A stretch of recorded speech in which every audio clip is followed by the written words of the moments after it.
You didn't use the intro. Oh, you did. Ladies and gentlemen, welcome to Goal Line, where we get lit all day, every day. Hold the line. Demonetized straight away just for your sake. Ladies and gentlemen, this is it. The momentous occasion we have been waiting for so long. For so long. The eve of the Xbox Showcase event, and after the games show, whatever, Summer Games Fest chat itself, we are here with two incredible guests. One, needs no intro. Well, both of them probably don't need an introduction, but they'll get one anyway. But before they do, I have to reach out to Asa, who, shout out to him, has been doing a lot in the background getting those intros ready as I was just swimming in the sauce. I think Flori Mueller's outside. Someone's banging against my door, but we'll ignore him. And Asa will talk to you, man. You're hyped. Are you ready? I'm sweaty with hype. It might just be the crazy warmth in this room. It's like 1,000,000 degrees, but I'm hyped. It's the Xbox show. It's going to be the big one, right? Everyone's looking forward to it. We've got a new guest that we've never met on this show before, so excited about that. And King always brings a good time to this show as well. So cannot wait. Let's get into it. Yeah, definitely get into it, and we are gonna get into it. Who could I? Oh man, I'm so grateful for this gentleman's appearance here. Oh, it's like the perfect guest. You are literally you are the meme. You are the man now. Like literally, you are the personification of this event going in, to the point where Xbox execs may be donning your face on their chest. Ladies and gentlemen, it is King David in the house.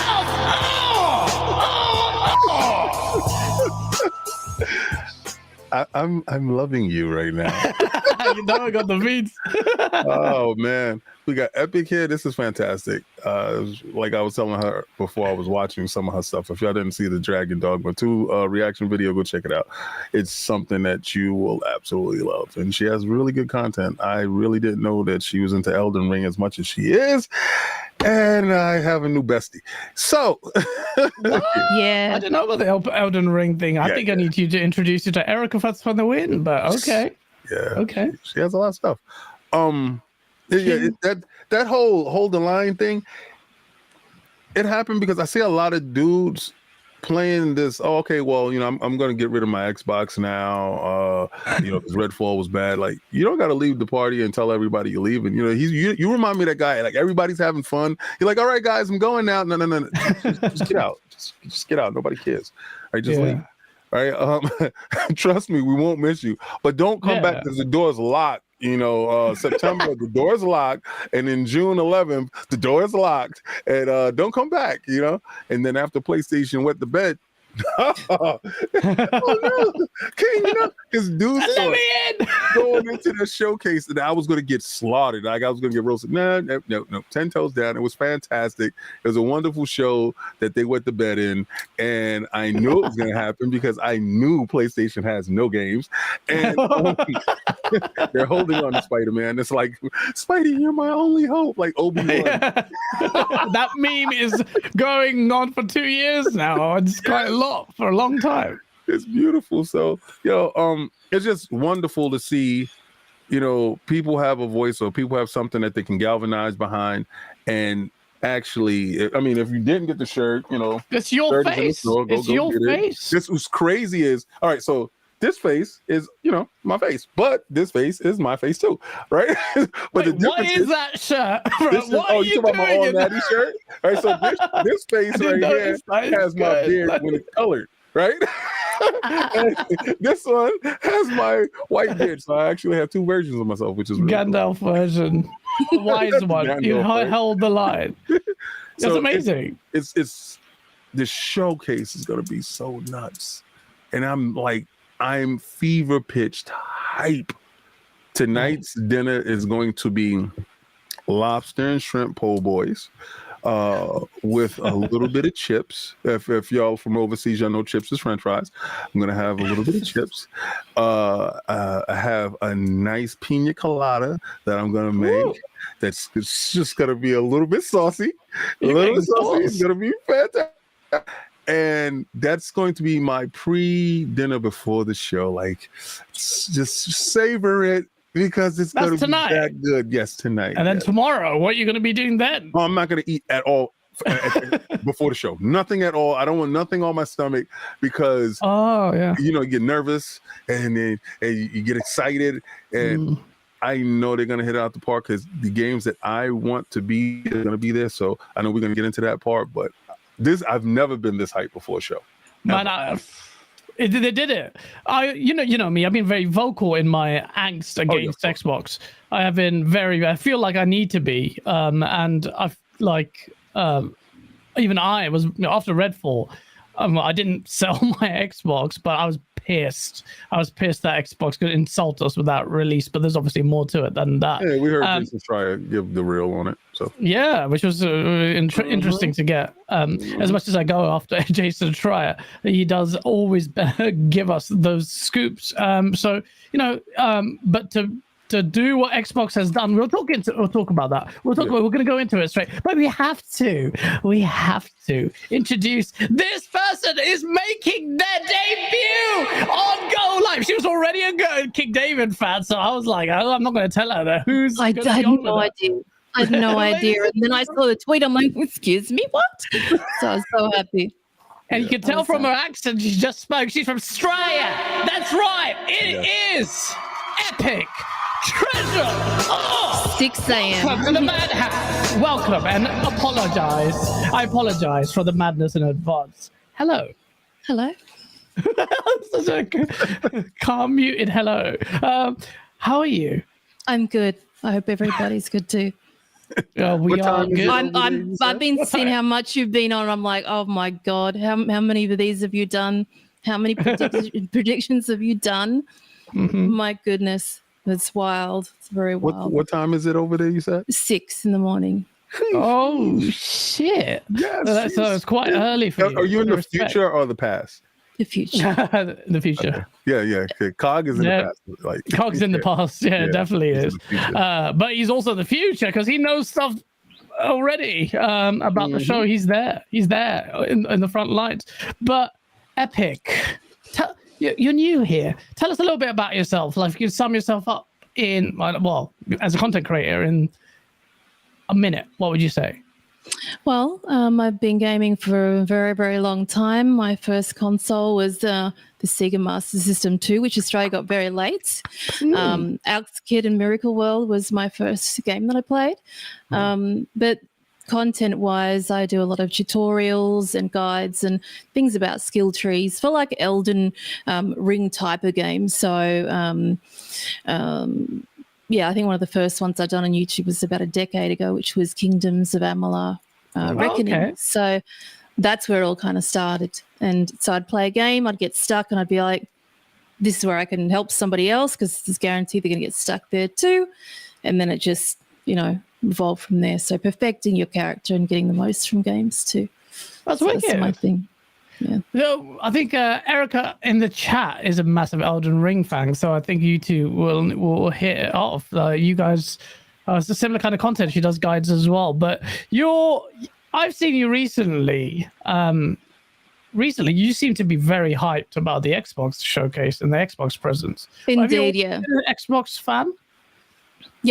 Yeah, but obviously PlayStation was first, and then I had a PlayStation 1, PlayStation 2. I didn't get a 3, but at that time I was, into everything else. And then I did get a PlayStation 5, but it's sitting there and dusty, which is sad. It's sad. It's sad. But David instantly. No. October's coming. October's coming.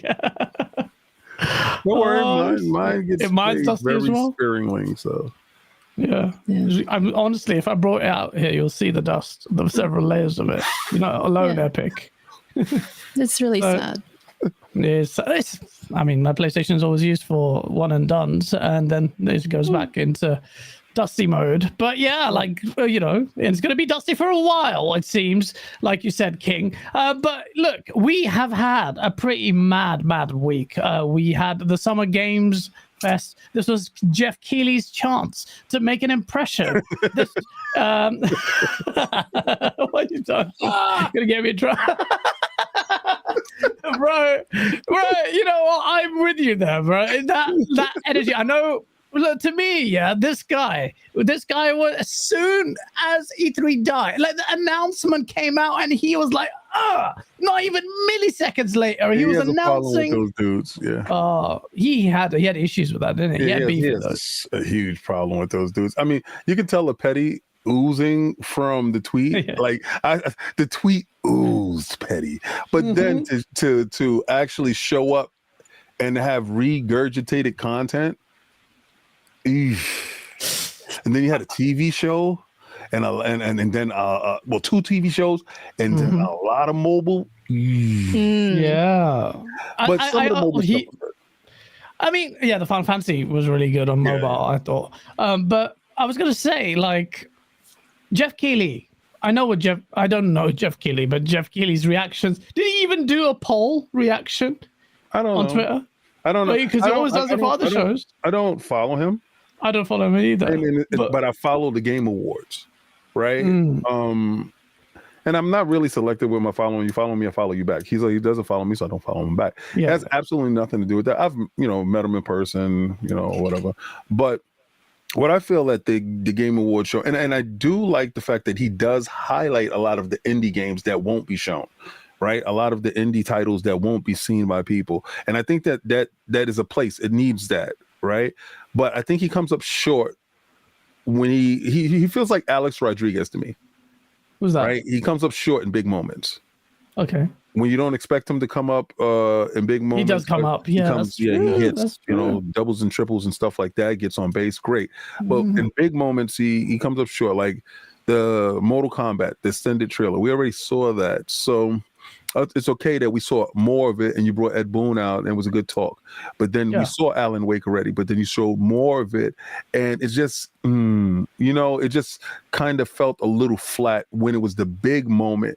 And the Final Fantasy is the one he hit out the park, right? Because no one expected that. Nobody, thought about that. Oh. And it actually did what it was supposed to do for me. Because it took the win out of Sony's sales. Because if you could you imagine what Sony's show would have looked like had Square not gave it to him and gave it look better. Sony, I wouldn't think it'd be amazing, but it'll look better. It looks just whatever to me. Well, because I will play when it comes on Xbox. I'm being staunch in this. So you never play it? No, I might fold. I've played the original. I don't care. I might fold. I might fold. Right, but I felt that something happened with Square and Sony that Jeff got it because Sony needed it at their show. Well, that makes no sense to me. Right. And then Sony also needed their date for Spider-Man. Yeah. At their show. So you didn't have a date and you don't have your biggest game. It was kind of perplexing to me. What deals is going on? What's really happening in the background? Because you gave a very important piece to him. And without that piece, his show doesn't have that Spider-Man moment that Sony does. You understand? Yeah. His show actually falls flat. Yeah. So he had something that actually brought it up because we knew Spider-Man was going to be at Sony's show. So that's that whole, we know it's going to be there. You show gameplay, good. It's great. It's just, something was up there. It just left me kind of weird. So thank you, Gary, in chat. He said we confirmed that he did do a poll and got rated a C. And can't start with a £5 super chat. Shout out to you. He goes, Jeff Keighley's a game version of the child catcher. He looks like it was an inconvenience even being there for him. Thank you for that, Gunstar. But yeah, like he didn't seem to be hyped. You knew it was a big moment for him. This was a massive E3 not being there, and him getting a C that even he can't avoid. And I think most people generally agree it wasn't all that. Yeah, I think he's hurting, and I think he was. That's not for lack of trying, though. The DoorDash thing hurt him. Oh yeah, God! I'm so surprised there was only. We usually take a tally of how many ads. There's only one DoorDash, I think, wasn't there? Yeah. one. that? But that DoorDash was huge. Like everybody Yeah. thought it was gonna be something crazy. It's like DoorDash, ding, ding. I was like, And Cog and Addict, they'll be at the front. Was Cog there? Was Yeah, Cog both. at the game? Both Both of them there? I think Cog, yeah, in the front row. Yeah, I Addict, took the Jimmy, picture. they was there. Yeah. Biscuit was there. Yeah. Hip Hop Biscuit. Gamer was there. Hoggy was there. Shout out to Hoggy. Bro, Cog even took a microphone with him. But that's crazy. So he, I do think Jeff Keighley tried really hard to make that show good. He made and, the best show he could. and I think Sony gave it to him voluntarily. I think Sony voluntarily gave Final Fantasy. I don't think so. Spider-Man. I don't think so. That's a Square thing. Oh well, that date, Spider-Man. the date thing. What? The fear that I think that they're exuding, because I see fear from them, right? They're no longer the boisterous Sony. The boisterous Sony was the Sony with Sean Layden. So they had bangers. They had stuff in the tuck. They had stuff that they knew that they was going. They had a cadence. The cadence was fantastic. All right, Summer Dreams, all this crazy stuff. You had a great cadence. And Sean knows how to close the show. Sean is a showman. I love him to death. He's part of the old regime, right? The juggler dudes. We'll show you how to trade a game. Those guys. Those are the guys I know. This guy here is kind of different, right? So I don't think that. I think the date that he gave them for Spider-Man was out of fear for something else, like for a Microsoft thing. And let me give you this to keep our name still floating, because without that, then all you have is an art print of the graphics of the game. Concept art, that's it. Minor little trailer. They didn't give it like a minor little trailer. I don't know. No, they didn't give anything. They only had a concept art, nothing new. So they just gave you the back part of the art. So that was a last minute thing you were saying? Yeah. So, and we give you the date, right? Just to keep our name moving, just in case if the show is really good, Spider-Man was here, type of thing. So it reeked of fear to me. It just, I don't know. A reactionary move from PlayStation. You're saying if you're brave, if you're feeling bold and confident, you show some colorful Xbox Series X's, right? He said, so you talking about the race car machine. Right, so, all right. Good pushback. I like that. Feels good. Keep coming. The thing is, they wasn't giving Jeff anything. We got our show. When we want to give you something, we'll give it to you. Here, take a console. Go do that, because we don't want to show this at our show. Yeah. Here, take this. Get out of here with that. Take that and show that. Yeah. Because you don't have anything going on, so we don't want to be associated with this. Here you go. That's true. We got two shows basically. It was a good. It's a good machine. It's Pride Month. It's very colorful. Very good machine. Right? I love my Series X. Right? If you don't have one, if you're Forza dude, what do you go get? You go get this one, right? And this is the perfect time to show it on his stage. Beautiful. Here, you do that, we'll do this. So we'll show games on our stage. Yeah. Y'all could show dates. We'll show a console here. No one complained. Xbox guys, no one complained about that. Them not being, because they. In fact, I think Xbox guys would be annoyed if there was a bit of like some big reveals there, because they just want to really focus down on that. Do not put anything over there. And they got rimmed for that the last time. Remember, they gave just some stuff and nobody wanted it over there. They wanted it at their show. So Epic, did you watch the show? What were your impressions of it? Were you hyped before? And what are your general takeaway from it? I didn't expect to see very much from that. I gave it about a 6 out of 10. It was okay, but nothing exciting there at all. That Throne and Liberty game looks really good. That's what it's called. Which one does? Throne and Liberty.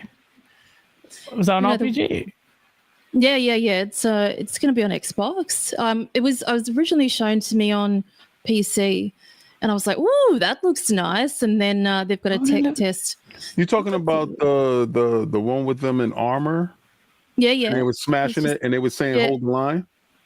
No, I did. I saw that. Are you serious? Okay. So you're talking about the one where they have the mages and stuff, and the necromancers, it was raising them back from the dead, like when they thought they took out the team, and it was on top of that pillar.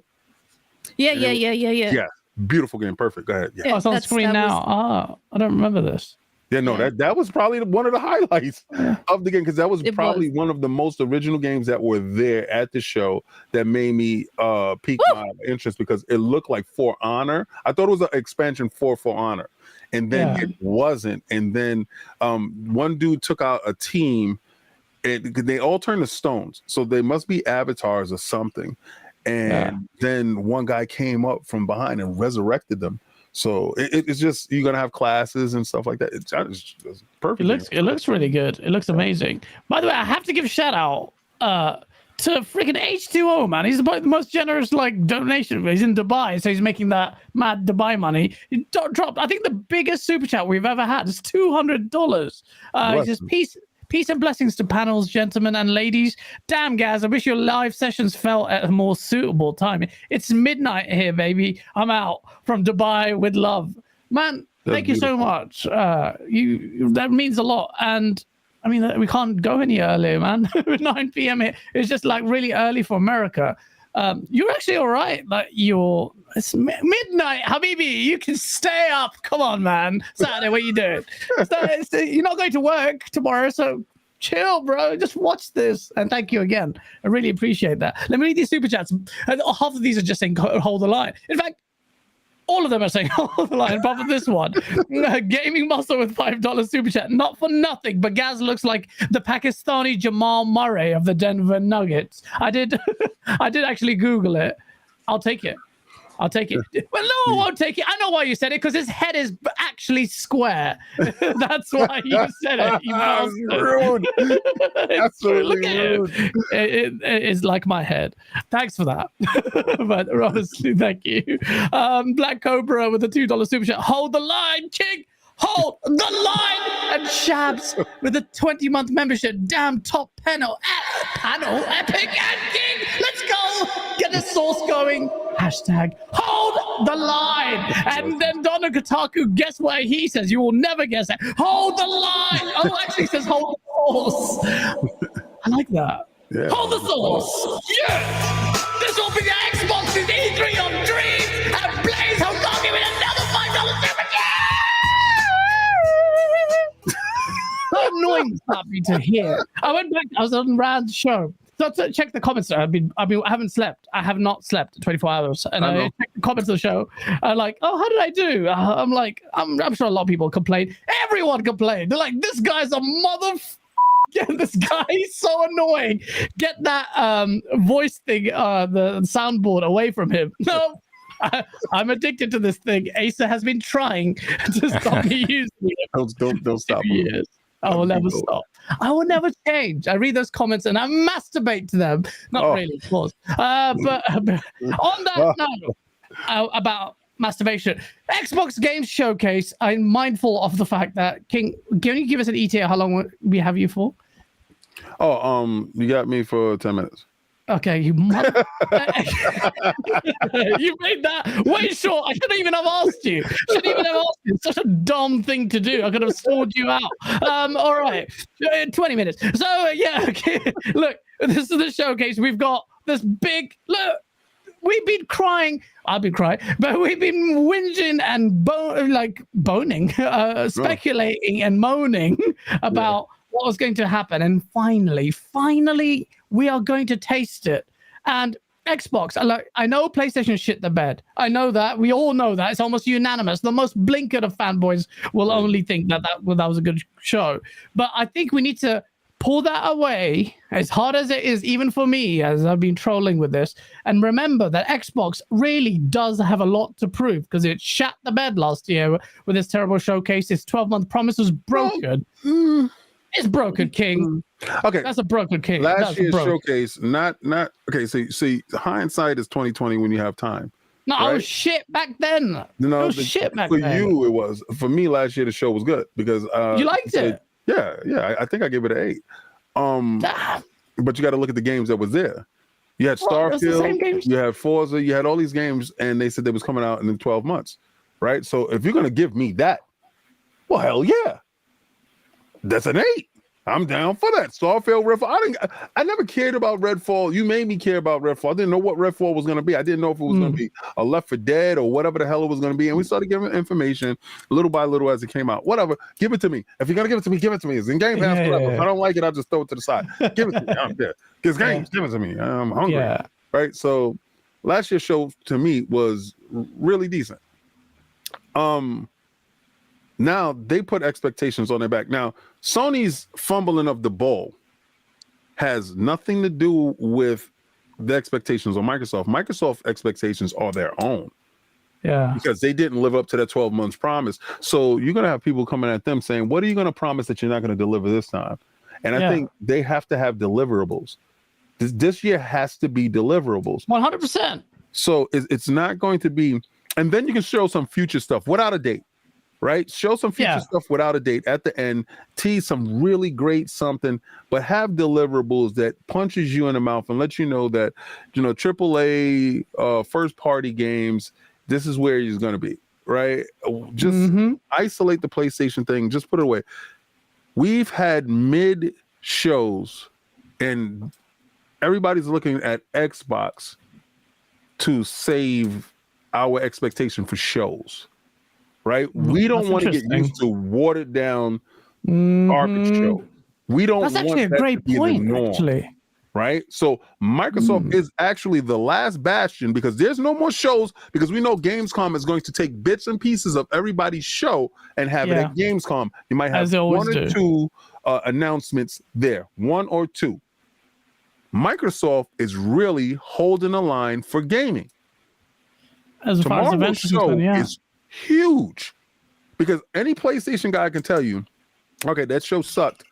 What's Microsoft going to do? If you don't care about Microsoft, you don't have an Xbox, then you're caring about gaming. Right? So you're saying even if you're a PlayStation fan, you'll be eyes peeled on Sunday? You have to be. Because Jeff came and Jeff gave you regurgitated stuff that you knew that was coming out and then gave you one game at the end that you knew was in production. It's nothing new, no surprises, right? Yeah. This thing here has the potential to keep our gaming euphoria alive. Our childhood wild eyes when we go to these shows. I remember what E3 and these stuff used to be. I think the internet and modern times has actually changed how we see things because we want stuff so immediately. We're thirsty for leaks. We want to be in the zeitgeist. We want to be in the know.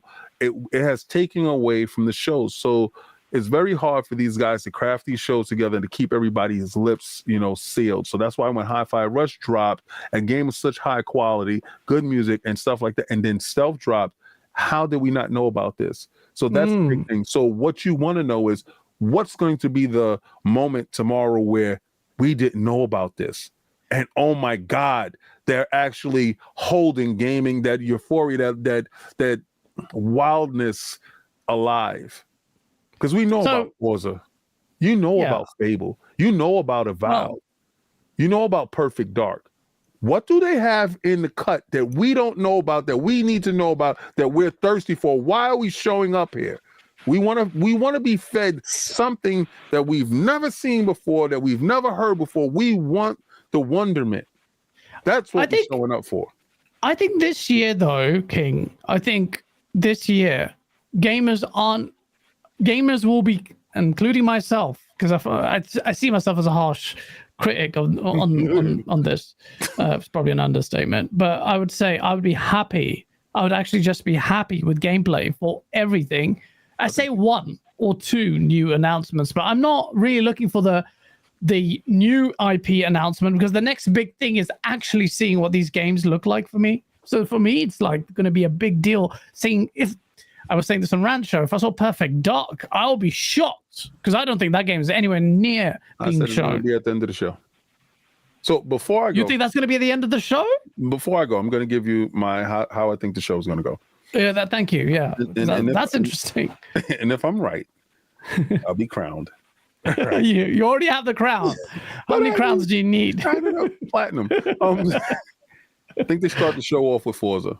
From what I heard, that it is a graphical beast. From what I've heard, It is the reason why we all purchase these current gen consoles. This is it. This is the monster. This is the thing. This is it. So you start off with a punch in the mouth, and then you go into a couple of other games, and then you're gonna get that Game Pass segment where Sarah Bond is gonna come out and she's gonna talk about all the wonderful games that's inside Game Pass, and it's gonna be a lot of surprises for a lot of people. People are gonna be very happy with what's going inside Game Pass because you have Lies of P, you have other games like that that's going inside Game Pass. New games that we don't know about that's gonna actually hit Game Pass. I'm going to give a prediction. Maybe it's Wulong that's going to be inside Game Pass. That everybody's been done. Yeah, not Wulong. Wukong. Wukong. Oh, Black Myth Wukong. Yeah, Black Myth Wukong. I believe that's going inside Game Pass. Check. Maybe I'm right. Maybe I'm wrong. Right. Stuff. And I think Kojima comes out at the end of that on the stage because that's going to be a part where you start to get to a low. And Kojima's gonna come out and he's gonna be like, "Oh, I got a game, and it's going to be Game Pass. It's gonna come in Game Pass." I don't know if it's one of his current babies, one of his future babies, or whatever. But I believe that he's going to have something there for that. Honestly. I'll be shocked. I think you're gonna get the Rogue Ally. We're gonna get that because that's your Rogue Ally. So what? The stupid Rogue Ally is so annoying. 2 minutes. It is a great handheld. You hater. With 2 seconds battery life. So what? Plug it into the wall. The PlayStation got 3 hours. You're not supposed to plug it in the wall. Listen, I don't care. I'm just telling you what's going to be there. And I want the thing. All right? It has beautiful lights. Like Epic has the lights in the background. You could do that the same way. Beautiful lights. You can do that on your rock. We're mad for that. I love lights. Lights is wonderful. See, I got lights in there. Lights is wonderful. Can't play in the dark. Need lights. And they're going to show that, and they're going to show the cloud, and they're going to show that Game Pass is native to the machine. And because they were on stage with ROG. So I believe ROG is going to be on stage with them. That's a good shout. It's coming out. I reckon 2 minutes. Please, I'm begging you. I know you want to limit their interaction. Just that. All right. And then to end the show, you're going to have like 2 AAA titles. But I believe Perfect Dark is shown. Perfect Dark and freaking Kojima. Bro, if that happens, I don't know what to say. End the show. I think Perfect Dark ends the show. Because that would blow my mind. But then your mind should be blown tomorrow. It should be blown tomorrow. Your mind should be literally melted. And if I get this right, if I nail this, I will drag Blaze and we'll stand in front of you and both put our knees down. No. I don't know why I'm dragging Blaze for no reason. Just grab Blaze. PlayStation is gone. He's shut up, Blaze. I have their mascot hostage. And I have Cuphead stand and watch. Don't you move. Yeah. So what? King plays with plushies. I don't care. Don't hate me. No one's gonna say anything to you, King. You're fine. If it was me, but you don't say shit to that guy. He's a giant. But I think it goes that way. And I think we have a really good show. I'm enthusiastic to hear exactly what Epic has to say and what Asa has to say, because Asa guards his words and he's like a wise sage. But I do have to run. I do. You want to hear what everyone has to say, but you're gonna piss off. Thanks for that. No, but listen. You already know. I already know what you are. I was just on the show with you 5 minutes ago. But I got stuff I got to run and do. But as a brother, mad love for you, King. And you asked me to show up, I definitely will show up for you anytime you call and anytime you ask. Man. I want you to know that. And if you do have time tomorrow and you do want to come through to Iron Lords on a live reaction show, send the invite, bro. Yes, I got you. Although we are live streaming as well. Messy as hell. It's just gonna be me, you, and a lot of messiness going on. No cursing. That would be bad. No cursing. No cursing. No cursing. So you basically told me to go there with a ball gag in my mouth. Let's go. I am not tempering shit. I'm going to be swearing, crying, all sorts. Oh, no, Daddy, I can't invite you. Oh, sorry. I can't control myself tomorrow. The Lord's Day can't do that. Yes, Sunday's Lord's Day. I apologize. Thank you. Thank you again, man. Thank you. And mad love for you, man. Thank you. A pleasure. Thank you, all right, guys. I'm going to watch. Oh shit! Take care. Oh, King. Oh, I miss him already. He's such a force. Shut up. Oh shit! You're still here. I thought you'd gone. These freaking jellies work strongly. What am I saying? Well, King is gone. And that was slightly embarrassing. I thought he'd left. I looked, I turned around, and he's still there. But yeah. Well, we still got epic treasure here. I saw you there. You were quiet as you were kind of getting shy because I know you're a massive King fan. I am, yeah. And So shocked. I don't fangirl over anything either. But then I saw that. I'm like, oh my goodness. In the tweet, I'm like, geez, what a nice surprise. Thank you for that. No, it's no problem at all. But King left. Okay, so he started off with. Can we just get this point? He touched upon, which I think is really important. Do you think Jeff Keighley held? Do you think Sony held things back? Asa, let me ask you first, so we then go back to Epic. Do you think, because a lot of people are saying, why would that happen? Why would you consciously choose not to show the Final Fantasy VII 2 remake and have the release date for your game? It's a bit weird.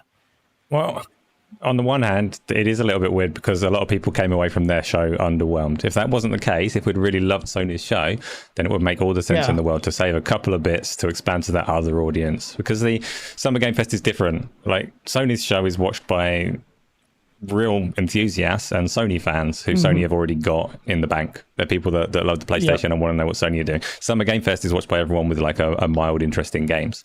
So you want to have a presence there. You want to expand to that. You want to get all the Xbox guys that wouldn't watch a PlayStation showcase, all the Nintendo guys that wouldn't watch a PlayStation showcase, people with their mobile phones. If you can show them a bit of PlayStation, it does make sense, which is why I was hoping that Microsoft would put something in there. Not obviously we've got their showcase still to come, so it's not as damaging for Microsoft. You can look at Sony and go, your show was a bit shit though, so you should have done. You should have kept some of those things back for yourselves. For Xbox, we don't have that judgment to make yet, and I highly expect Xbox show to be really, really good.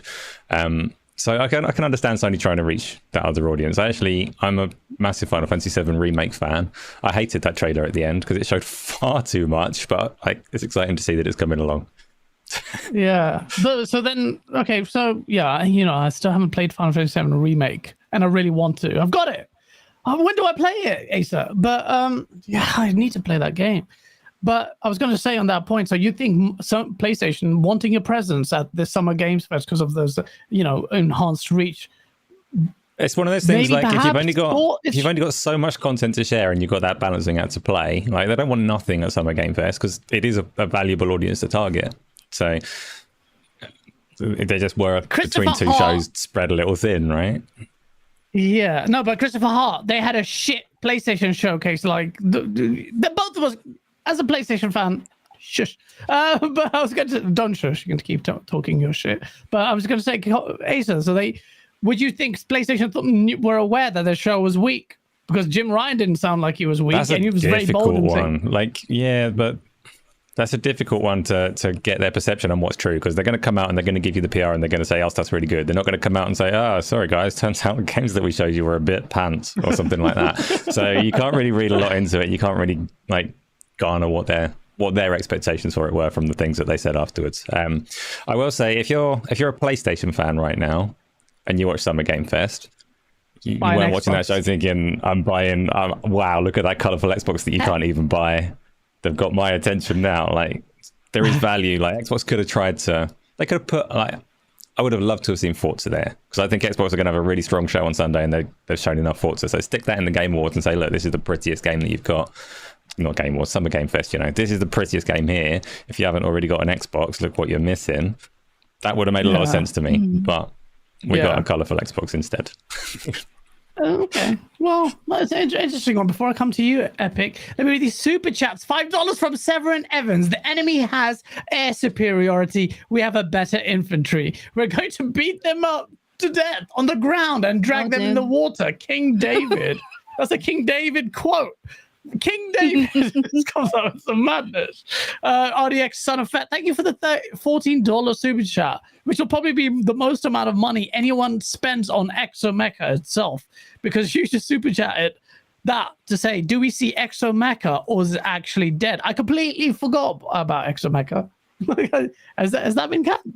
It looks a bit basic. I don't anyway think it's been for ages. cancelled, but we always said at the time that it didn't look entirely like a real game. Like the stuff they were showing was a bit of grandeur, but none of it actually looks playable. That was ages ago, and I don't even know if people care now. Launch of the Xbox Series consoles, wasn't it? Yeah. So. Yeah, it was in our trailers, little custom trailers. K Johnson with the $2 super chat. We are ready. Hold the line. Gunstar 75. I'm gonna miss that after it goes the event. Gunstar with a £5 super chat. Who was the dude with teeth like a squirrel who did the Metal Gear cosplay? Are you talking about MBG? He's such a dick. Wait, you talking about? Yeah, must be him. He was very passionate. He really was. He was made really me passionate. sad. Did it really make you sad? It did. Like, I'm like, oh. If you believe me. Someone clip that, please, and share it. MPG unblocked. Yo, Face with a $20 super chat. So I already know, if you know Face, he's a big fan of J. I like J-Dub, even though he's a massive troll. And Face is a good friend of his, and he's a PlayStation guy. So I wonder, every time I see your 20, because yours is always $20, which I'm grateful for. But it's every time I see that, I know which place it's coming from. So I'm bracing myself for this. Yes, Sony's show was disappointing, but there it is. PlayStation fans have been eating good since PlayStation 5 launch. That's why people ain't really freaking out about PlayStation. I'm seeing a lot of freakouts about PlayStation, bro. Like, all the gas games. I'm sorry, is that eating good? Like the CGI of didn't even show you all that. There's 60% gas, Cat Quest, Foam Stars. What was there to be excited about? Like, Epic, your reactions are killing me. Just a question for you, because you were saying a minute ago, like you've got Final Fantasy VII Remake. When are you going to play it? Right, that was what you said a minute ago. Is that because you've got too many games to play at the moment? It's Which of those games are unavailable to PlayStation fans? What do you mean? Just in Face's point, the PlayStation fans have been eating good. They've got enough to Everyone's play. eating good. He knows exactly, he's talking about and that's what he's saying. From an exclusive perspective, what's he playing? Forspoken? No, he's not playing shit. Face. So it's not massive mitigation, right? It's not a massive mitigation. But if you're going to have a dead year, if you're going to have a bad year, you don't want it to be year 1 and 2. You don't want it to be year 1 and 2. You want it to be the year where everyone's going, holy shit, this is one of the best years for games ever. It is true. This is the year for... Yeah, absolutely. Because there's a lot of games coming out this year as Xbox guys.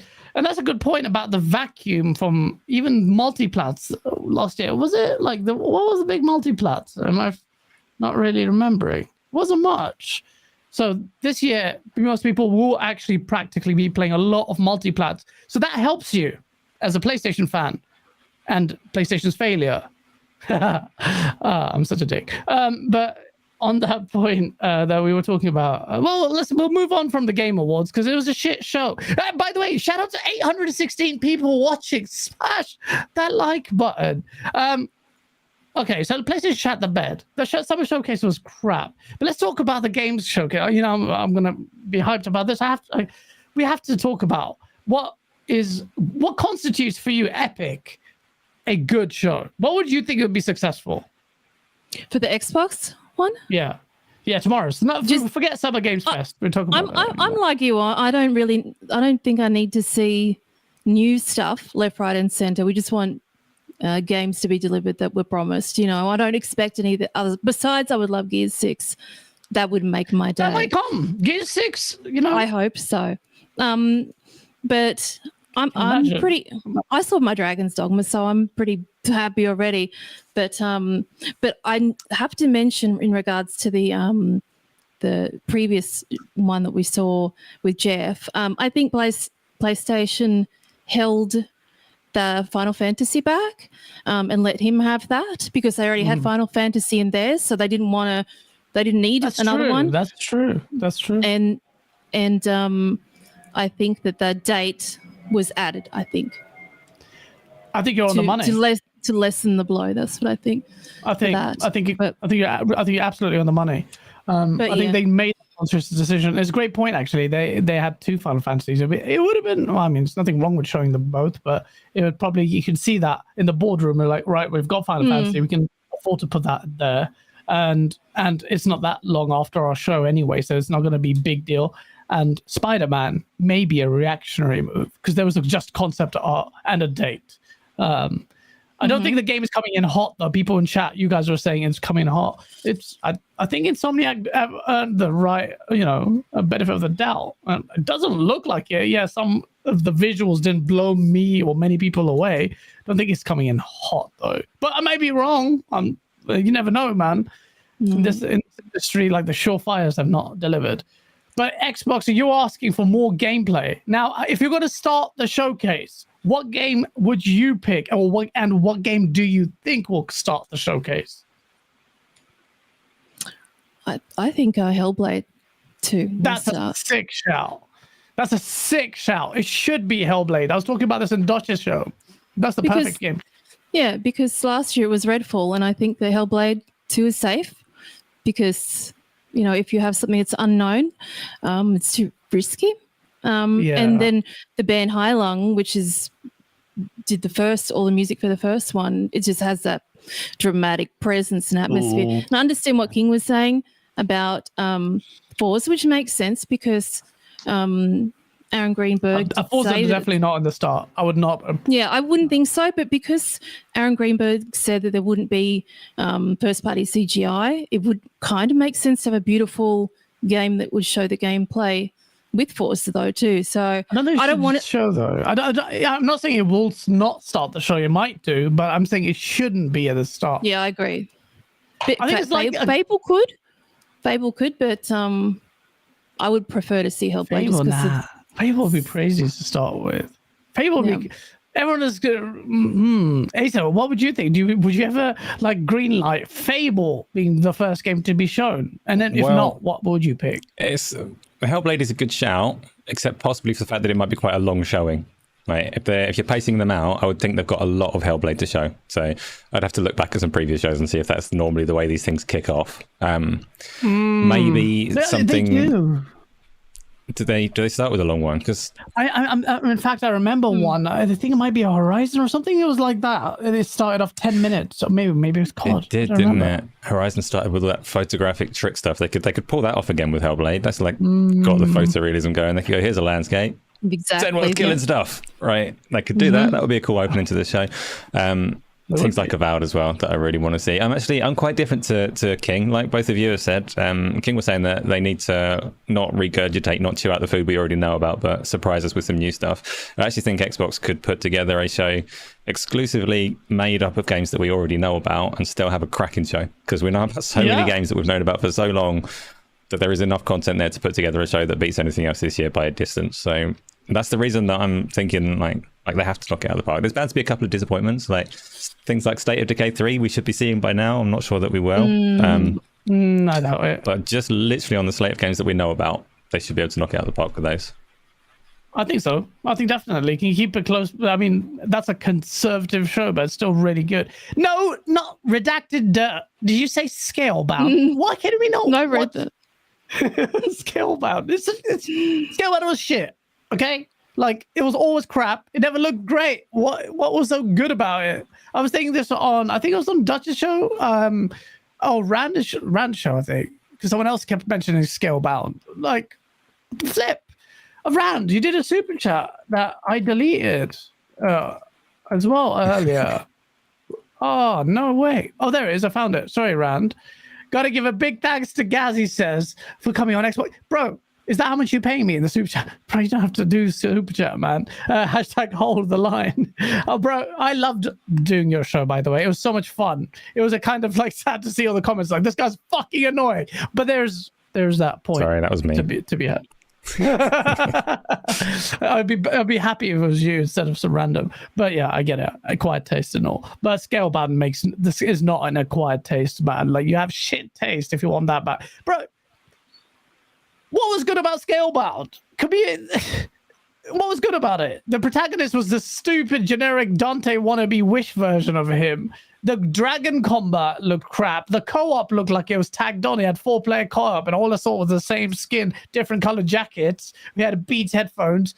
It was the biggest game being made at the time. I was hyped. But Kamiya then, and knowing what now, is it Kamiya? Am I saying the right one?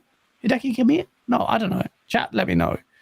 But I like the look of Scalebound. Like, I'm aware that it's dead, and I'm not calling for it to come back. And it looked like it was going to be a freaking disaster. But apart from the protagonist with his headphones, it was a co-op dragon fighting Japanese action RPG. Like, it had something going for it. It must have done, or people wouldn't be asking for it. I know. I mean, right now though, like at the time, it may have had some value. Don't get me wrong. I'll just laugh if they show Scalebound tomorrow. And like, no. I think we were like, you really had to bring that one back. That'd be funny though, and it shut you guys up, right? Scalebound side scroller. Okay, fine. But who cares about Scalebound? But it's starting. I think you're on the money there. You start off with Hellblade Epic. That is going to be a mad one. What about Avowed? Avowed as starting as because that is another one. I think that's a good starter show. Obviously, we know Rand has seen it, Jez has seen it, and I've been flip-flopping for weeks about the opener, and my friends are sick and tired of hearing it. Like, I've got lists and lists of, don't mind the lipstick there, lists and lists of predictions and in order, and I was just trying to put everything in order. We actually had a list. Absolutely. With Phil Spencer talking about Game Pass, the family Game Pass, maybe kind of early in the show, that would make sense because, he represents the stability of the brand. I would like to see him early on, but I think it'll be like announcement, premiere, console exclusive, bang, bang, bang, bang, all through the start. That's how it should be. Bang, bang. Exactly. It's like sounded weird. My fantasy list. Yeah. Yeah. That's how he knows it. He knows. He's even like famously, when you got appointed as head of Xbox, he actually, I did a face-to-face interview with Larry Herb, and he said, "Look, I know people don't want big upper management on stage. We just want to hit game. Is that your lipstick on? You literally kissed I put lipstick on when I was streaming at the time, and I sort of was getting the residue of it, and it just happened to be on there. I didn't love it that much, but yeah. I'm not questioning about it. It was just weird that you kissed that piece of paper. Yeah, I was thinking you have come up with an incredible list there and thought, this is the one. No, it is. Guys has kissed worse. Don't worry about it. So many. There's so many. He's such a dick. Oh shit! Oh, Jedi, that list is long. It didn't take a long time to go through it. What list is long? What are we talking about? My showcase list. Where I thought you said things I've kissed. I was like, what? Okay. I haven't kissed. I'm not that loose. Christopher Hart. I think Starfield about him. Well, I think end the show with Fable is a very good shout. I think it's been, and I think of all the, because a lot of people are asking what's actually in store for 2024, and if Fable shows off like the end of the show, it might actually be a 2024 version, and then we might be wrong with a lot of the things we're hearing in the background that it's much further away. I don't know. I think of Avowed or Hellblade to start off the show would be epic. I think it would be epic. Erica, where's my mind at? I'm not cheating on you. She's my second wife, or I'm a second husband. Shit. After it's Alex. Forza should be in the middle, Asa. Forza should definitely be in the middle. Yeah, we all know racing games are like. Yeah, they're racing games, and some people love them, but the audience is more limited. So, broad cinematic opening. Absolutely. Tick. I agree. Absolutely. Everyone thinks Banjo's coming back, by the way. Everyone thinks Viva Pinata. What about Viva Pinata? That would be amazing. Shit about Viva Pinata. You and Harry luckily are the two people we've ever met. I'm thinking for other people more than myself, though. I think that would be banger. It's true. Yeah, it just made me sound like a selfish bastard. Yeah. But yeah, right. I am. I mean, look, if Banjo gets shown off, that is a big moment. So I'm not against it. I personally wouldn't care that much. It depends on the gameplay. I also think Nuts and Bolts was really ahead of its time. I played the demo and I really enjoyed it. It had a bit janky performance that made it really difficult for me to enjoy it. But it's a beautiful looking game, and now those mechanics are found in games almost like Zelda. The whole vehicle was very freeform. But Banjo, in that, they tried to do something different. And I think they did a really good job based on my brief playing of it and some of the reviews. But they faltered. And if Banjo comes back, someone with a publishing outfit or a platform experience needs to be at the helm there. So which Xbox first-party studio do you think would be good? It wouldn't be Rare. I don't think Rare will build this game. They were not interested in Banjo. So who would be the best fit? It's a 3D platformer. Who gives a shit? Anyone can build that. I'll do it. Oh, you would do it. In fact, well, anyone can build a platformer, but can anyone build a platformer? I'm joking. Obviously, Xbox have got like Double Fine, but they don't want to do it. They want to work on their own stuff. Rare have a massive legacy of making platformers, but I don't think they want to work on this either. Nobody wants to work on it, and that's a problem. You need to have people that were fans of the IP and fans of 3D platformers to want to build a game, because if nobody wants to build it, it's not going to be good. So hopefully we never see it ever again.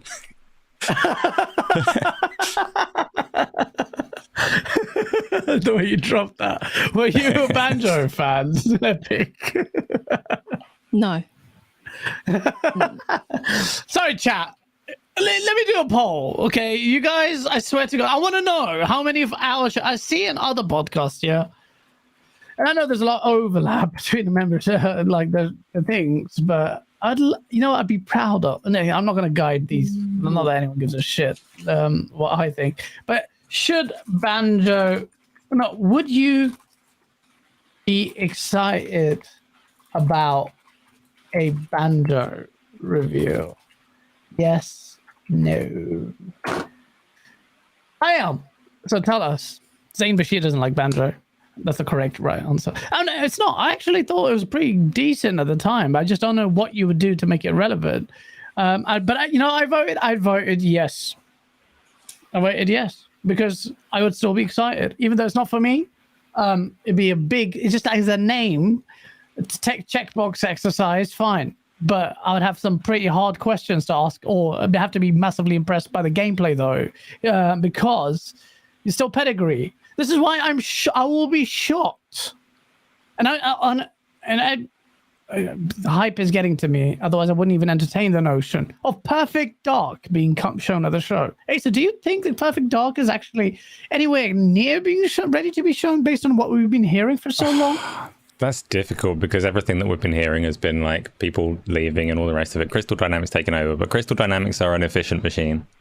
They know how to make stuff. Yes. So I wouldn't totally rule out Perfect Dark. Like they could put together a polished vertical slice quite quickly because they're a very accomplished studio that know what they're doing. So I'm going to go with a maybe. I wouldn't completely rule that out at all. You made me change my mind because of the Crystal Dynamics thing. That would be amazing. Yeah. As you were saying that, Asa, it's just so salty. Xbox could have got. I think Xbox and my mind's gone now. Just the Crystal Dynamics would be really good. I would actually say, it's not just them, like both that Square Enix sold. So Crystal Dynamics and Eidos Montreal, both like phenomenal studios. They went to Embracer, and Embracer have had some hard times lately. Their value tanked. Doesn't mean that they're going to try and get rid of those like prize studios, but things can still happen. Okay. That's very interesting. I'll be very shocked, chat. If we get Perfect Dark tomorrow, I will be... And if it looks good, because remember, anything we see tomorrow will have gameplay. It will have gameplay. But isn't that a de facto, 12-month thing? Assuming that games are only ready to be shown when they are almost a year away. Apparently, that's what Microsoft's strategy is. I don't know. We'd be hit with a 12-month thing without knowing it. But I exaggerate. I think if we are talking about the game names we're talking about, Perfect Dark, that's a 2025 release. I'll be shocked. If you're telling me we're going to see gameplay and it's coming out next year, I'll be very shocked. Because they had mass departures, and then 2 years you have to conceive some of the creative elements as well. I think the creative designs also went by the wayside. But Perfect Dark comes, I will lose my mind. Now, I've been hearing this game, and I didn't even know the rumors were big until I was on doing Rand's show that this was part of a leak, one of which it came out true, which was, I think, Persona 3 remake. But this next game comes out the show is going to be a 9 almost by default. Jet Set Radio. Oh, it's not going to be almost be a 9. It has to be, everything has to be good. But Jet Set Radio is apparently rumored to come back, and I got DM'd early leaked footage of it. Now, I don't know if it's real or not, but apparently that's been the same source that confirmed, I think it was Persona, so confirmed, has been saying this for a while. Jet Set Radio would be insane for someone like me. I spent hours on Jet Set Radio Future. That's a long time ago, though, right? Like, tell me, I want to know. So, well, I'll go to you first. Actually, like, do you care about Jet Set Radio in the first place? I've never played it. Oh, you've missed out. Did you never play any of the Sega stuff? No, you had the Master System. Some, but yeah, but not Jet Set Radio. No. It was magical at the time. But it's still very niche. Like, its audience is small, and as a game, it would have to be very different to what it was back then. What do you reckon? What would you want them to do with a Jet Set Radio game if that were to be a thing that's announced? They don't need to be like Jet Set Radio, which you have to distinguish. Jet Set Radio was the Dreamcast one. I think it also made its way to the Xbox one, which is really confusing. But Jet Set Radio Future I played both a decent amount, and I was like, Jet Set Radio was pretty, like, it was niche, but it was like respected. It's almost like Double Fine's game, Psychonauts, but even a little bit more popular, less than Jet Set Crazy Taxi, because that was crazy at the time, but just a bit less than that. But Jet Set Radio Future came out, actually changed. It was such a fundamentally good game. Why? Because it stripped off. Its focus was on the grinding. The movement was much faster. And, you didn't have this long, convoluted graffiti section that you had with the Dreamcast version. It focused on the traversal. But the reason why Jet Set Radio can come back today, and it'll be amazing, is because of its strengths were in its art style, and its music soundtrack, and its gameplay mechanics that I think still hold the test of time, because the gameplay mechanics we're talking about are actually very similar to the likes of Sunset Overdrive. Very basic, very simple rails missions on and sliding on rails, and then just doing a very quick motion on graffiti. Now, movement is something you definitely can focus on. Developers are focusing actively on movement, and I think that game can be brought to modern standards with really more intricate, faster-paced traversal with the kind of grind mechanic. And if you saw Bomb Funk, what is it called? That other one. I know the one you mean. Yeah.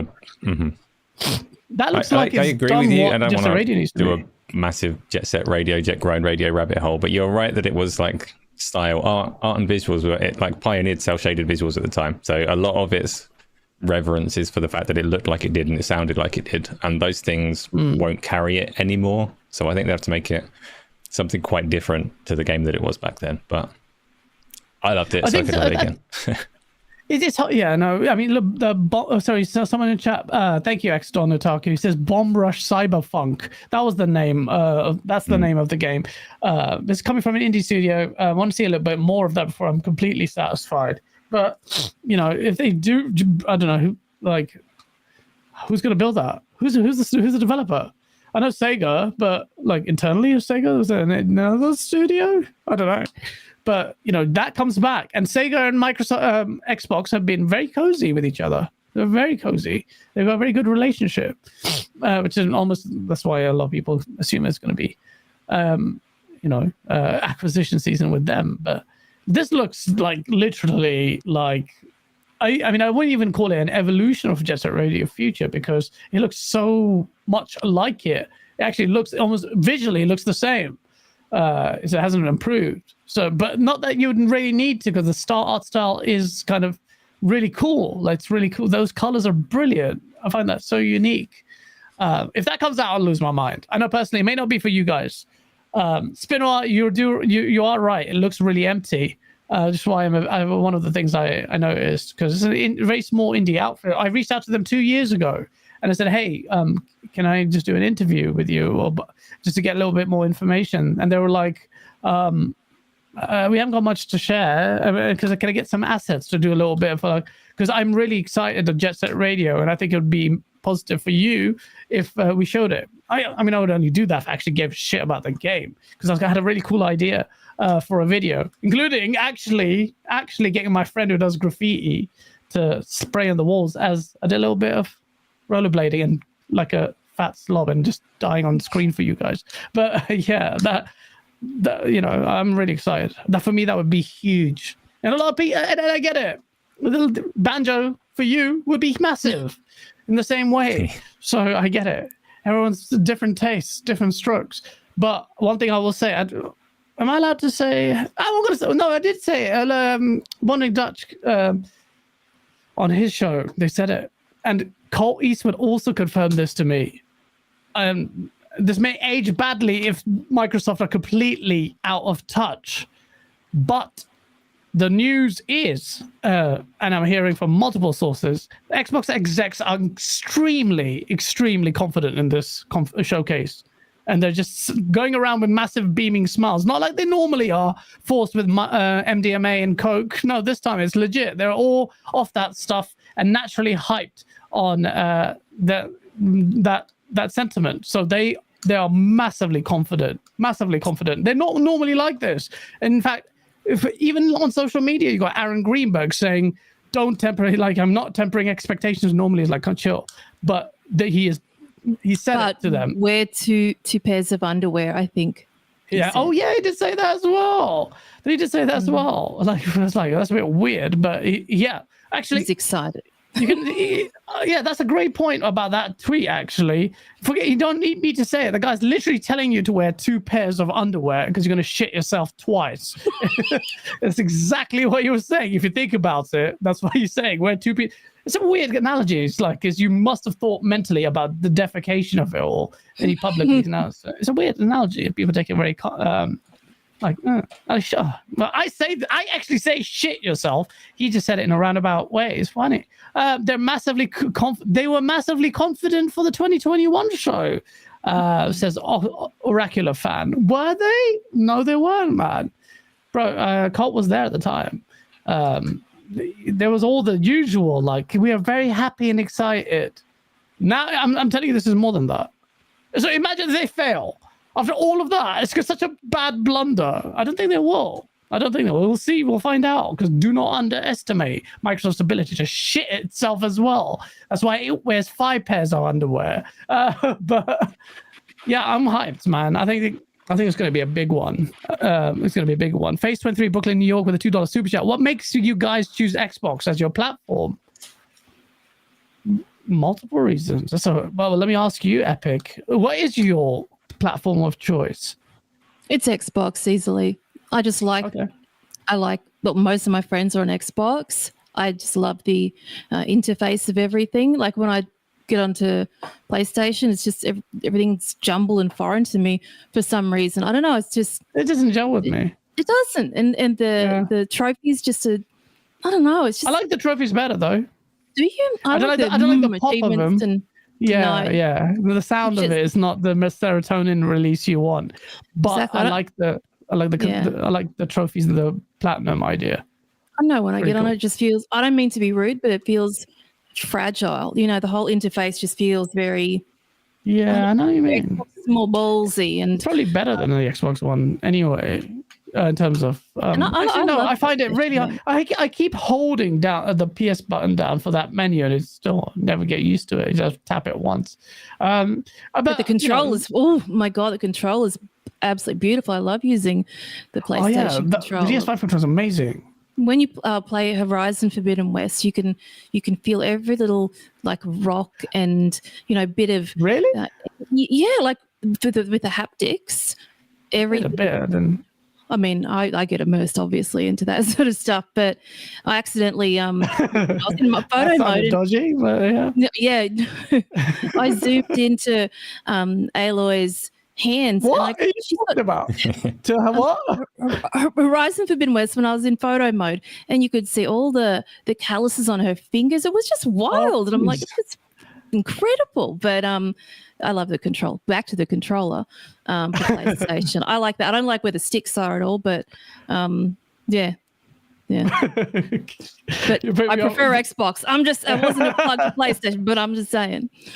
No, honestly, it's just taste. The face for you, the opposite will be true. You like the user interface. What is it for you? Asa, you're on everything. You're gonna give me a weird answer anyway. I like, really which platform? couldn't VR. pick a lead platform. Obviously, I love VR because that's like just needs a little bit more support, you know. But I play a fairly even split between the Xbox and the PlayStation and the PC. I guess I like the PC. I've obviously spent a lot more money on, spend a lot more time on it in that regard. But I find both consoles nice to use. It is weird that on the PlayStation you can't hold down the middle button and get a switch off menu. Like, I still expect that after 2 years.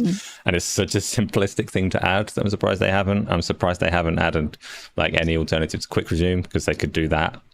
Just call it something else. And they need to catch up there. They need to catch up with that.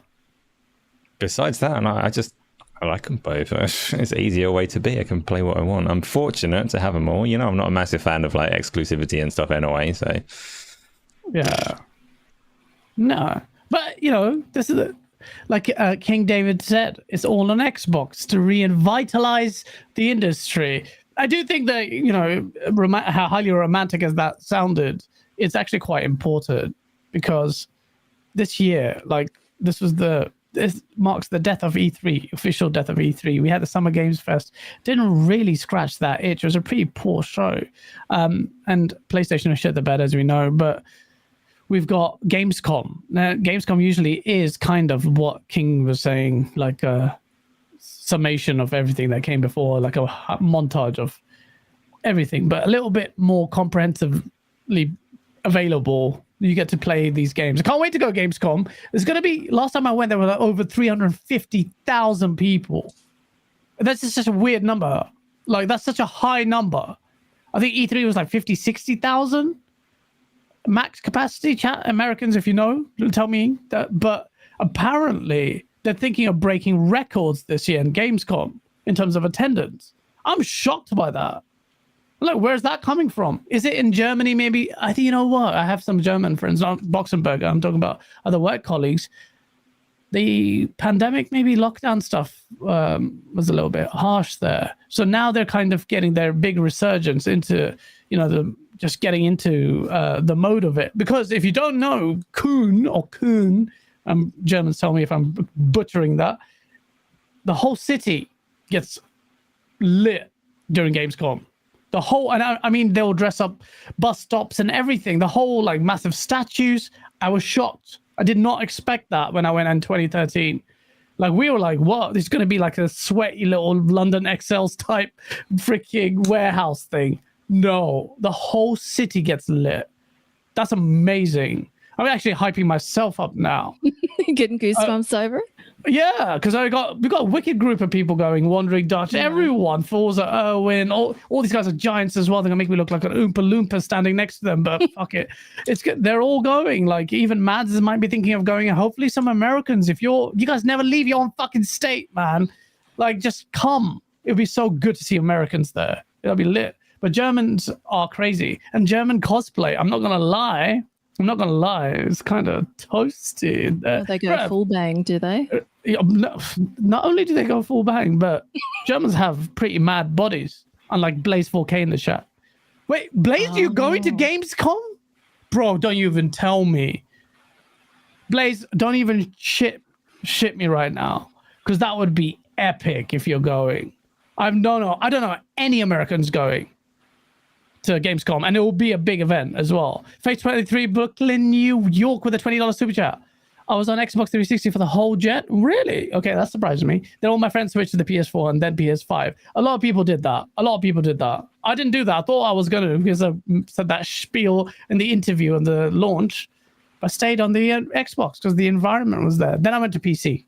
So, like, for like 2-3 years, then back to Xbox. But yeah, Gamescom's going to be big. But this event is going to be like, if like King said, if this doesn't hit, the whole year is kind of, it's kind of dry, bro.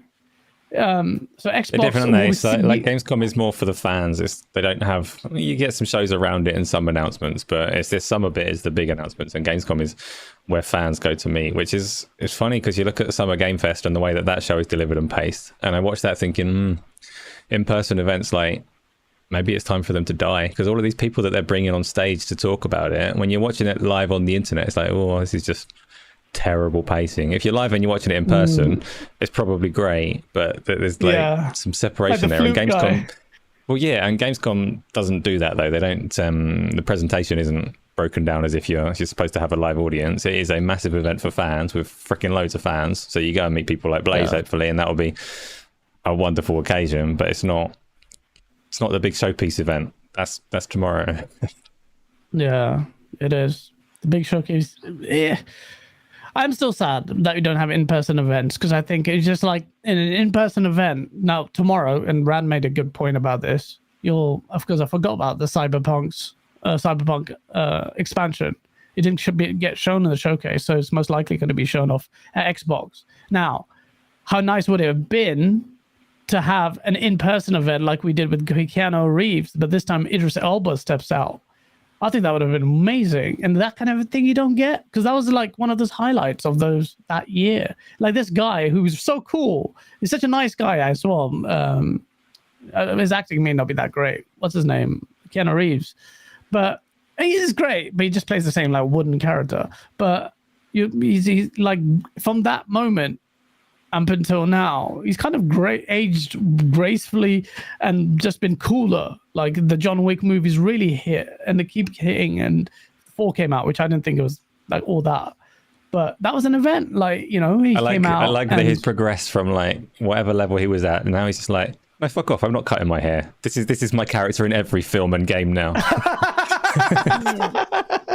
Yeah, it's so true. It's so true. You really tried before to evolve, but it didn't really work. Well, yeah, Keanu Reeves fan. I know this is a gaming podcast, but might as well do a Sony. I love the first Matrix film, yeah, and he did. Like you're right, he's a wooden actor. He's actually really good in Cyberpunk from what I've seen of it so far, so I'm enjoying it. But it just makes me laugh that he plays the same character and everything. Yeah, to a T now. I didn't know he raps. Jeeves said he raps too. I did not know that. He raps as well. That's crazy. Someone send the link to this show to Reforge Gaming. He loves movie talk and gaming stuff. So he'd love this.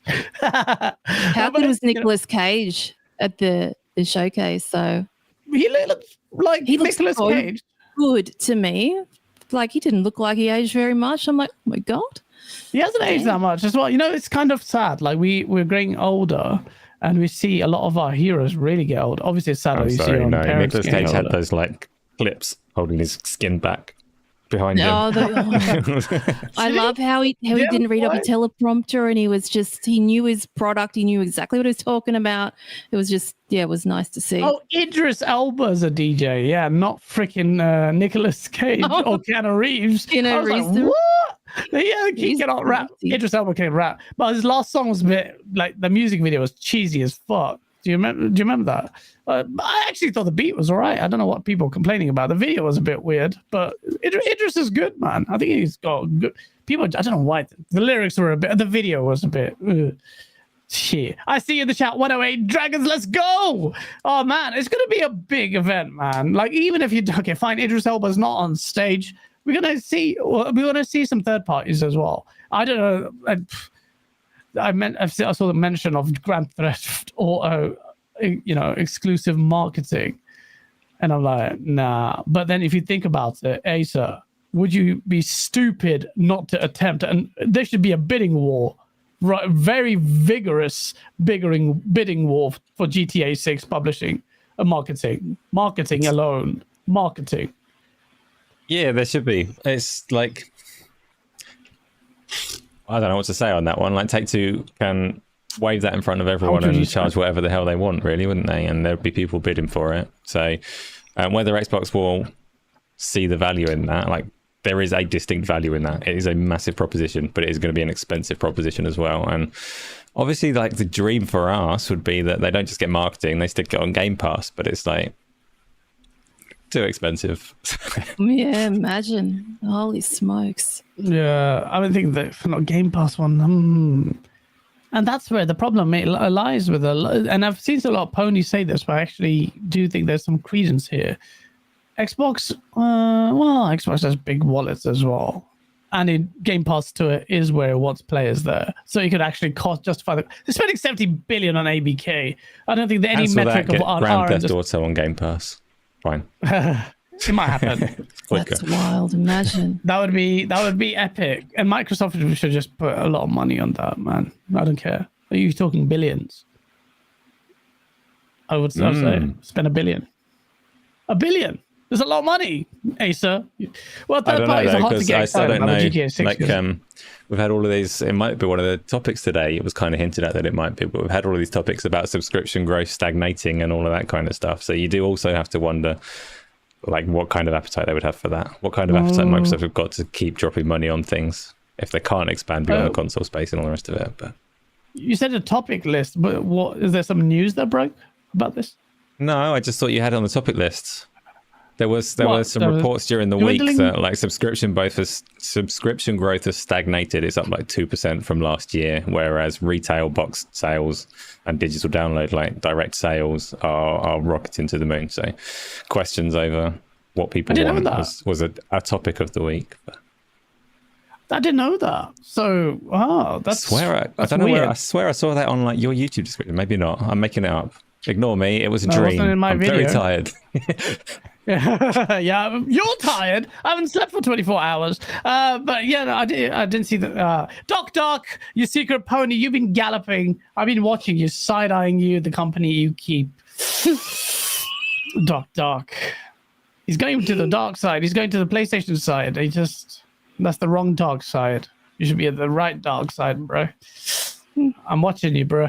And now shout out to Doc. He's such a nice guy, and he really is he's really cool. He's friends with Reforge, but that doesn't matter because he's a cool guy. He's very, very nice. But Doc, you're back here out of the stables because Microsoft is going to deliver the goodness. Starfield, ladies and gentlemen, this is going to be a game that if they show it alone is going to just get beat. It's already beaten the showcase. Obviously, it has to show well, but I think Starfield is going to be incredible. And, I've played Fallout a bit and never completed it, which I need to go back to that. And Outer Worlds. Shit. Anyway, what was I talking about? Yeah, look, this Starfield, everyone's hung up about the frames count. We're going to find out tomorrow. We're going to find out after all this time, all months of speculation, 60-30, 60-30. Now we're going to find out. Absolutely. You think it's going to be 60? You're on the 60 squad, yeah? Yeah. On the Series X? I'm still... I'm torn on it.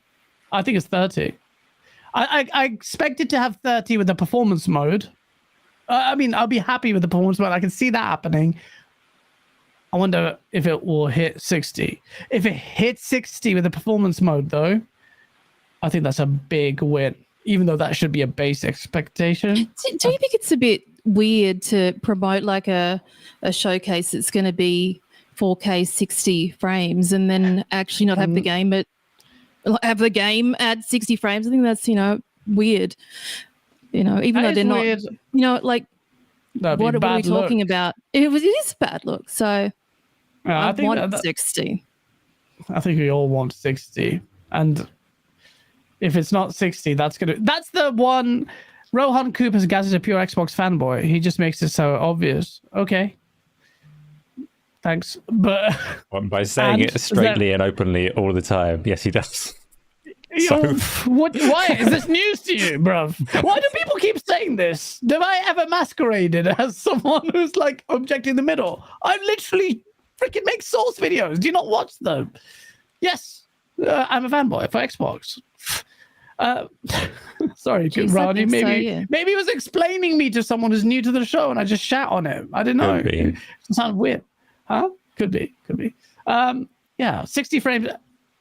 It's going to sound like a cop-out answer. I do care. But more than that, I just wanted the game to be amazing. I don't give a shit as long as the game is going to be epic. And I feel like, this is going to be... I mean, they've shown so much already, in my opinion. I kind of don't want to be seeing too much, but I think what we do need to see is the combat, not just like in a longer form combat. And we're going to see it. We're going to see it. It's a pretty decent... It's got its own showcase of it, and we're going to see all the mechanics. I think visually it looks great. Microsoft sent their team there, Acer. Does that not mean anything? Does that give you a little bit of confidence? Because in my opinion, my guessing here, but I'll put some money on this. Not major amounts of money. Say £100. Okay, yeah, 100 quid on this. I would say, Bethesda didn't give a shit about 60. Microsoft mandated that game get delayed and sent their team there because Microsoft is much more conscious of the fact that this game needs to perform at 60 or perform well, because for Microsoft it means a lot as well. Starfield means a lot for them. It really, really does. It has to work, because after Halo shat the bed, Starfield alone is 20 years in the making. That will solidify Xbox as the Western RPG out machine, because that will send a statement to PlayStation that they lost out with the ZeniMax acquisition madly. For me, it probably has a pretty well locked 30 frames per second mode, more or less locked, that you can rely on, and probably an unlocked mode that runs at 60 quite a bit. But it's like a game like Starfield is not a linear controlled single player cinematic experience. It's a Bethesda game, so they can set whatever caps they want and whatever targets they want, and players should be able to break that. And I would hate to see pressure from fans that want it to be 60 hinder their creative vision for the game, because they would rather actually you can get all of the cups and pots and put them on one planet and cause an explosion and see the frame rate tank. Like, you should be able to do that kind of thing in a Bethesda game. Yeah, that's a good point. Yeah. But the Xbox does have, so they delivered good games at 30 frames per second on previous hardware on potato processors, and the Xbox has a good processor compared to previous generations. So it's a case of how much more grand is their ambition relative to what is significantly more grand hardware. I think there will be a mode above 30. I think they'll probably go, there's 30 frames per second, and there's this mode for people with VRR with variable refresh rates, and it goes all over the place. Have fun. Yeah, that's exactly what I said. I don't know about solid. Yeah, you should expect a solid 30 actually. But I've always said there'll be a perf mode that will struggle to hit 60, or will be around the 40 to 60 mark, but back and forth. But okay, yeah, and I don't know. No Man's Sky 60. Yeah, but No Man's Sky. Oh my god, people are gonna. There's no cups and pots to bring on a planet and explode. It's a different game. Yeah. Chat will hate that comparison. Do you know why? Because those PlayStation guys were calling it just a fancier No Man's Sky, which is stupid. But No Man's Sky does do one cool thing that Starfield doesn't, and that's I know it's just a loading animation thing, perhaps, but when you real time fly out past the atmosphere into space, I still think that's so cool. Even though it's done with trickery. But yeah, Starfield is going to be a banger. Starfield's going to... It has to be a banger. And we know now, I can't see the leak, and actually Rand tells me this, and it's pretty much confirmed. Sorry, I should have mentioned this earlier. But Forza Motorsport is release date from Xperia seems accurate. 10th of October, I think. And Spider-Man is on the 20th of October. So... I mean, the racers versus Spider-Man, I don't think it's going to make a difference. But Forza, are you a Forza fan? Epic. Not really. I'm very terrible at driving cars, but I spent a lot of time in decorating them though, and I'm always into that kind of stuff. But I played a little bit. You mean the livery editor? Yeah. So I did some really nice ones, and I just sent them out to people randomly. So I did a really nice Master Chief one and just send it out, and just that kind of stuff. But I'm not very good at racing at all, so that's not my. I tried a bit. I made a Source car. It made a Source logo. Yeah. It looked tacky as fuck. But I tried. It's when I do stuff like that, I realize the divide between me and some of the creative people. The stuff they create with livery mode is insane. How do you make that anime looking freaking? Some people actually they look photorealistic. And I did see one tutorial. I had Forza Motorsport 2. I spent 6 hours making a car and it looked so fucking awful. I deleted it. I was like, where did these 6 hours go? I'm not an artist. Oh man, yeah, it's just I was not. I just spent ages on it. I had this cool idea of well, I won't bore people with the details. I was on a Lamborghini Aventador and I was actually did well on the market thing. You know, when you put it in the market, people downloaded it. That and a flag, Pakistan flag, because one of my friends died. So Forza, Starfield is going to be a banger. If they show Starfield alone, everyone's going to be hyped. And everyone's waiting for Starfield to the point where even got like his own show PlayStation afterwards, guys. Like we know this, that's right? what I mean. Like, and everyone's like looking forward to the post show because post shows you don't get like. I'm expecting an interval and then kind of a little bit more relaxed pacing. It's going to be like a documentary type thing, no? Mm-hmm. Surely you're going to be like one of those like coming to the, those little fancy little, they always have a panning shot like just going in and you see these like offices and people walking and they're looking smiling and and there's a little gaming memorabilia to remind you that these guys actually do game a little bit. And then you see the PC screen, looking at loads of lines of code, or you're trying to look at a little picture there to get a little. You're writing their scripts, aren't you? No, I've seen that kind of because as a content creator making editing videos, I want to do a bit more of those documentary type things. And I'll keep an eye on the camera. And they do a really good job with those. People don't realize like the subtle trademark documentary cues, angles to enhance the messaging and stuff. But that's why you know that Hellblade is going to be such a good opener because you can see it and you can feel it and you can hear the music and everything like that. That's because those guys know how cinematography works. Do you see what the methods they're using? They're literally replicating almost filmmaking with all the right focuses on bokeh, depth of field, and those kind of effects. So Hellblade, you're hit the nail on the head there. That's why it looks so good because it plays like a movie, and they devised the game like that. They designed the game like that. And the music is the music is incredible. Like even the trailer, like the CGI reveal trailer, that. Did you go back and watch the reactions to the Game Awards? And then everyone's like, "Oh, that music! Oh, what was that music? Insane. That's dark." It's like, oh, like guttural. Yeah, high lung. Yeah, high lung. And that what is it called? High lung. Oh, type it in chat. Okay, yeah, because that I love. They tour quite a lot too. Yeah, high lung. Amazing. Yeah, like that guttural monk voice is executed so well. And who does it? Hans Zimmer. And he did it in Dune. He did it in Blade Runner.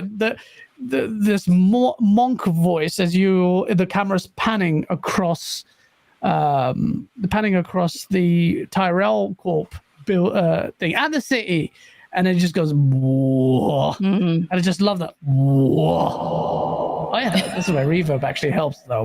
Whoa.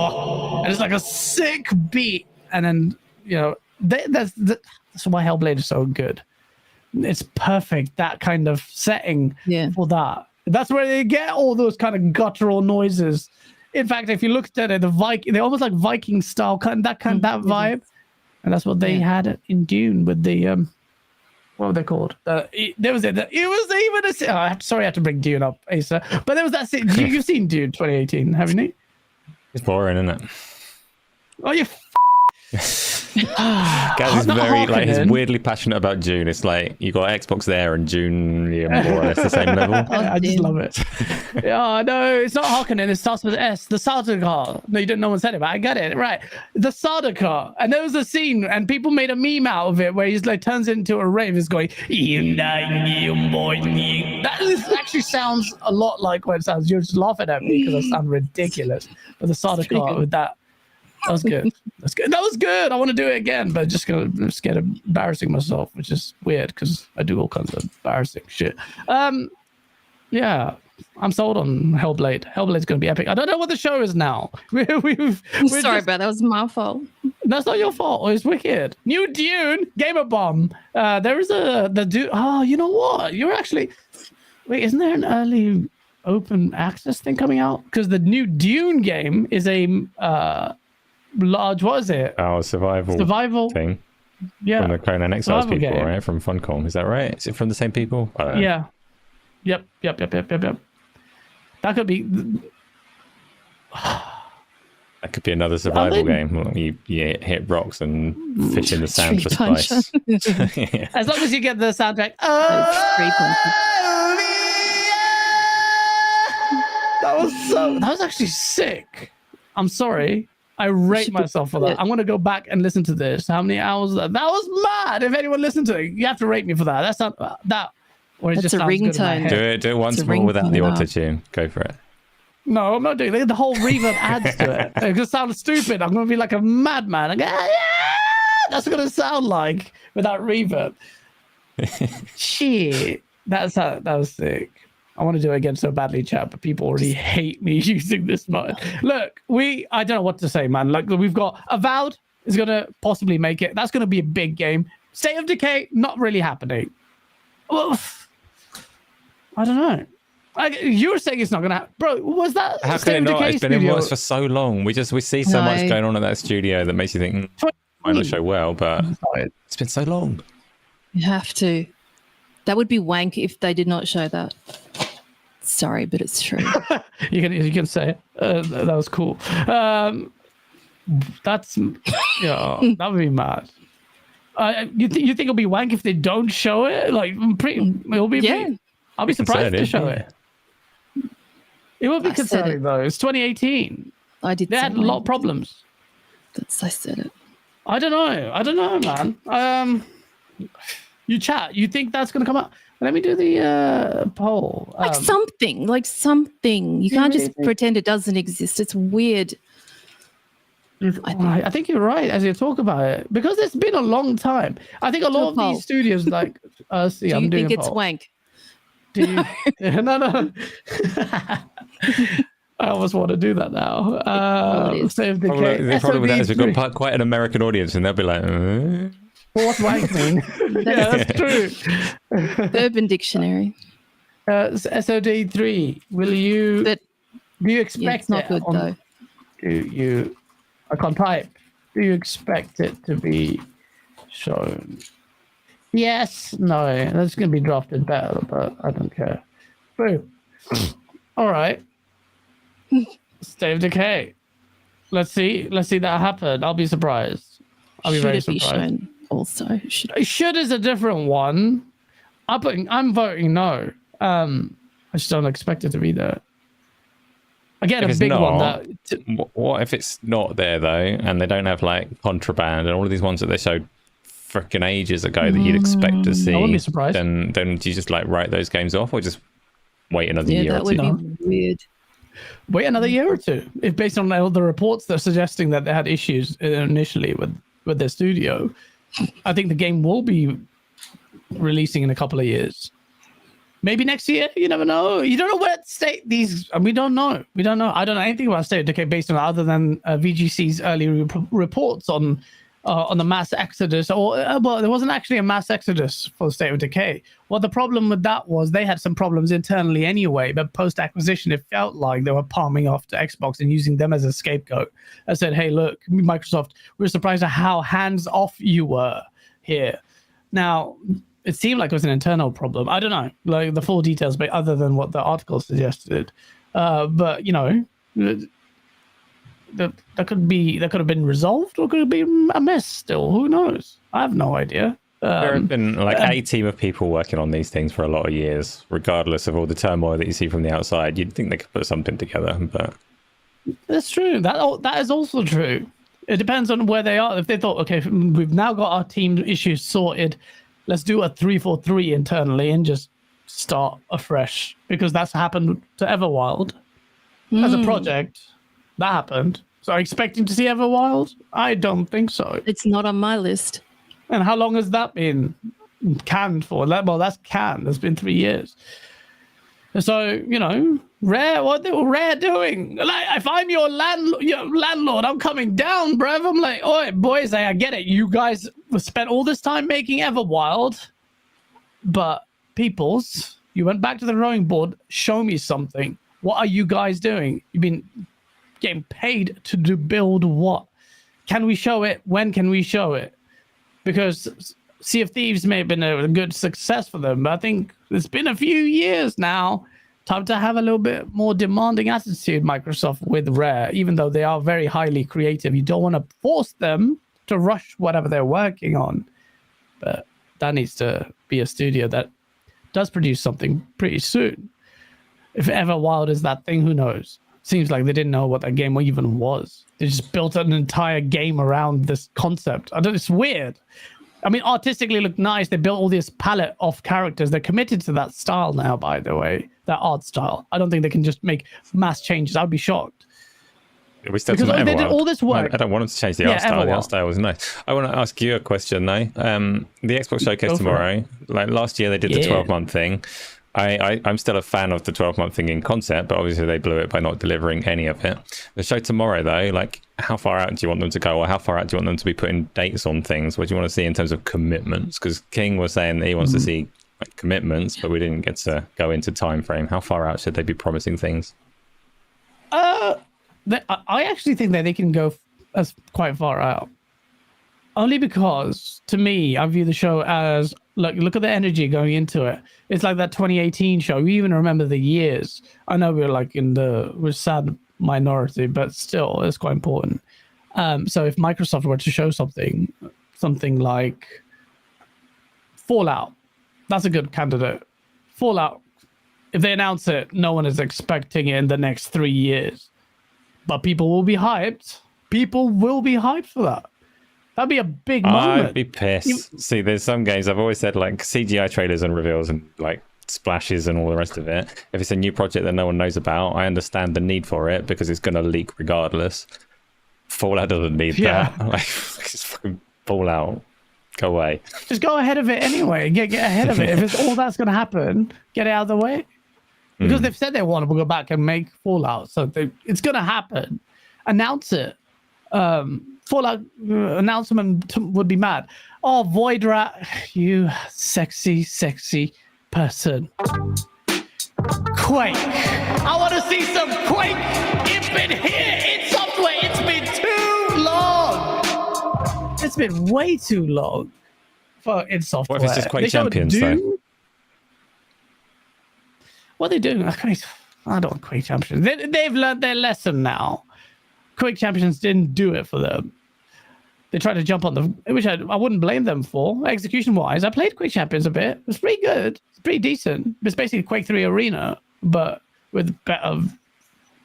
Well, Quake 3 Arena. That's what all of their fans were crying for. Make this game like Quake 3 Arena. Stop giving these like weird...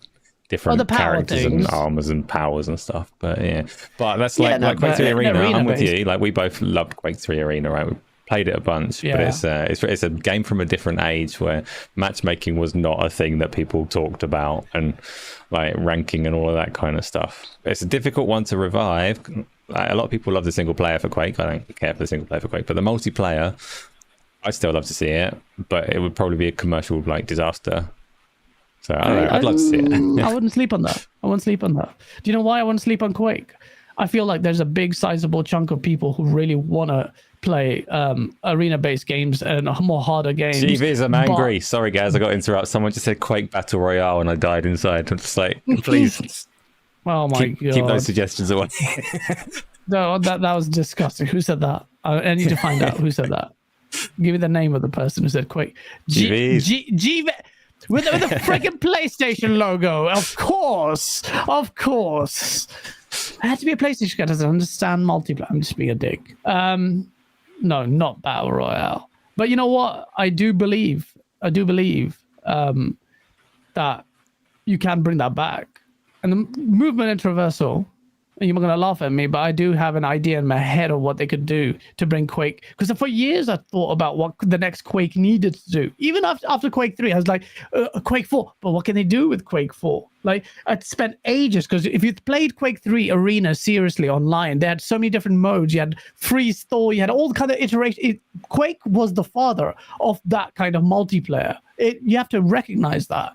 So even at that, you were there at the heart, eye of the storm at that time, and even then I was trying to conceive an idea of what Quake was going to look like, or the next arena shooter would do. Unreal was there at the time doing this pretty cool updates to it. It was a good competitor to Quake, actually, and exactly had a longer, more sustained survival with its arena-based games. But Quake can bring it back, and any arena shooter can bring it back.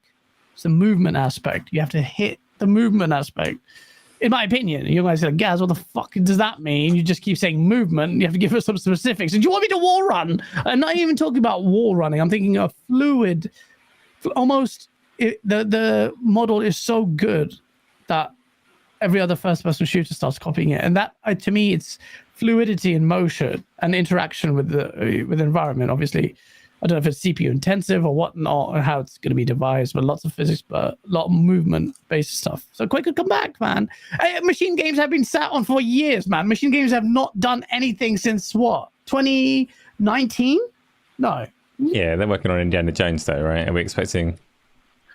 Are you hoping for Indiana Jones? Yeah, that'd be big. I don't think it's going to be exclusive, but it's still going to be big. If it looks good. It's a third-person game as well, isn't it? Oh, I bet it hasn't been confirmed yet, but if it's first-person, oh my god. That'd be so dumb, in my opinion. That'd be so stupid. Like, you don't capitalize on what indie makes great. So, sorry, Epic, I'm going on one. But be real with me. There's no way, Epic, you'd be happy with Indiana Jones in first-person, is there? Sorry, I'm not in for the Indiana Jones Battle Royale. Not like first-person Indiana, no. No. IndyCar, come on.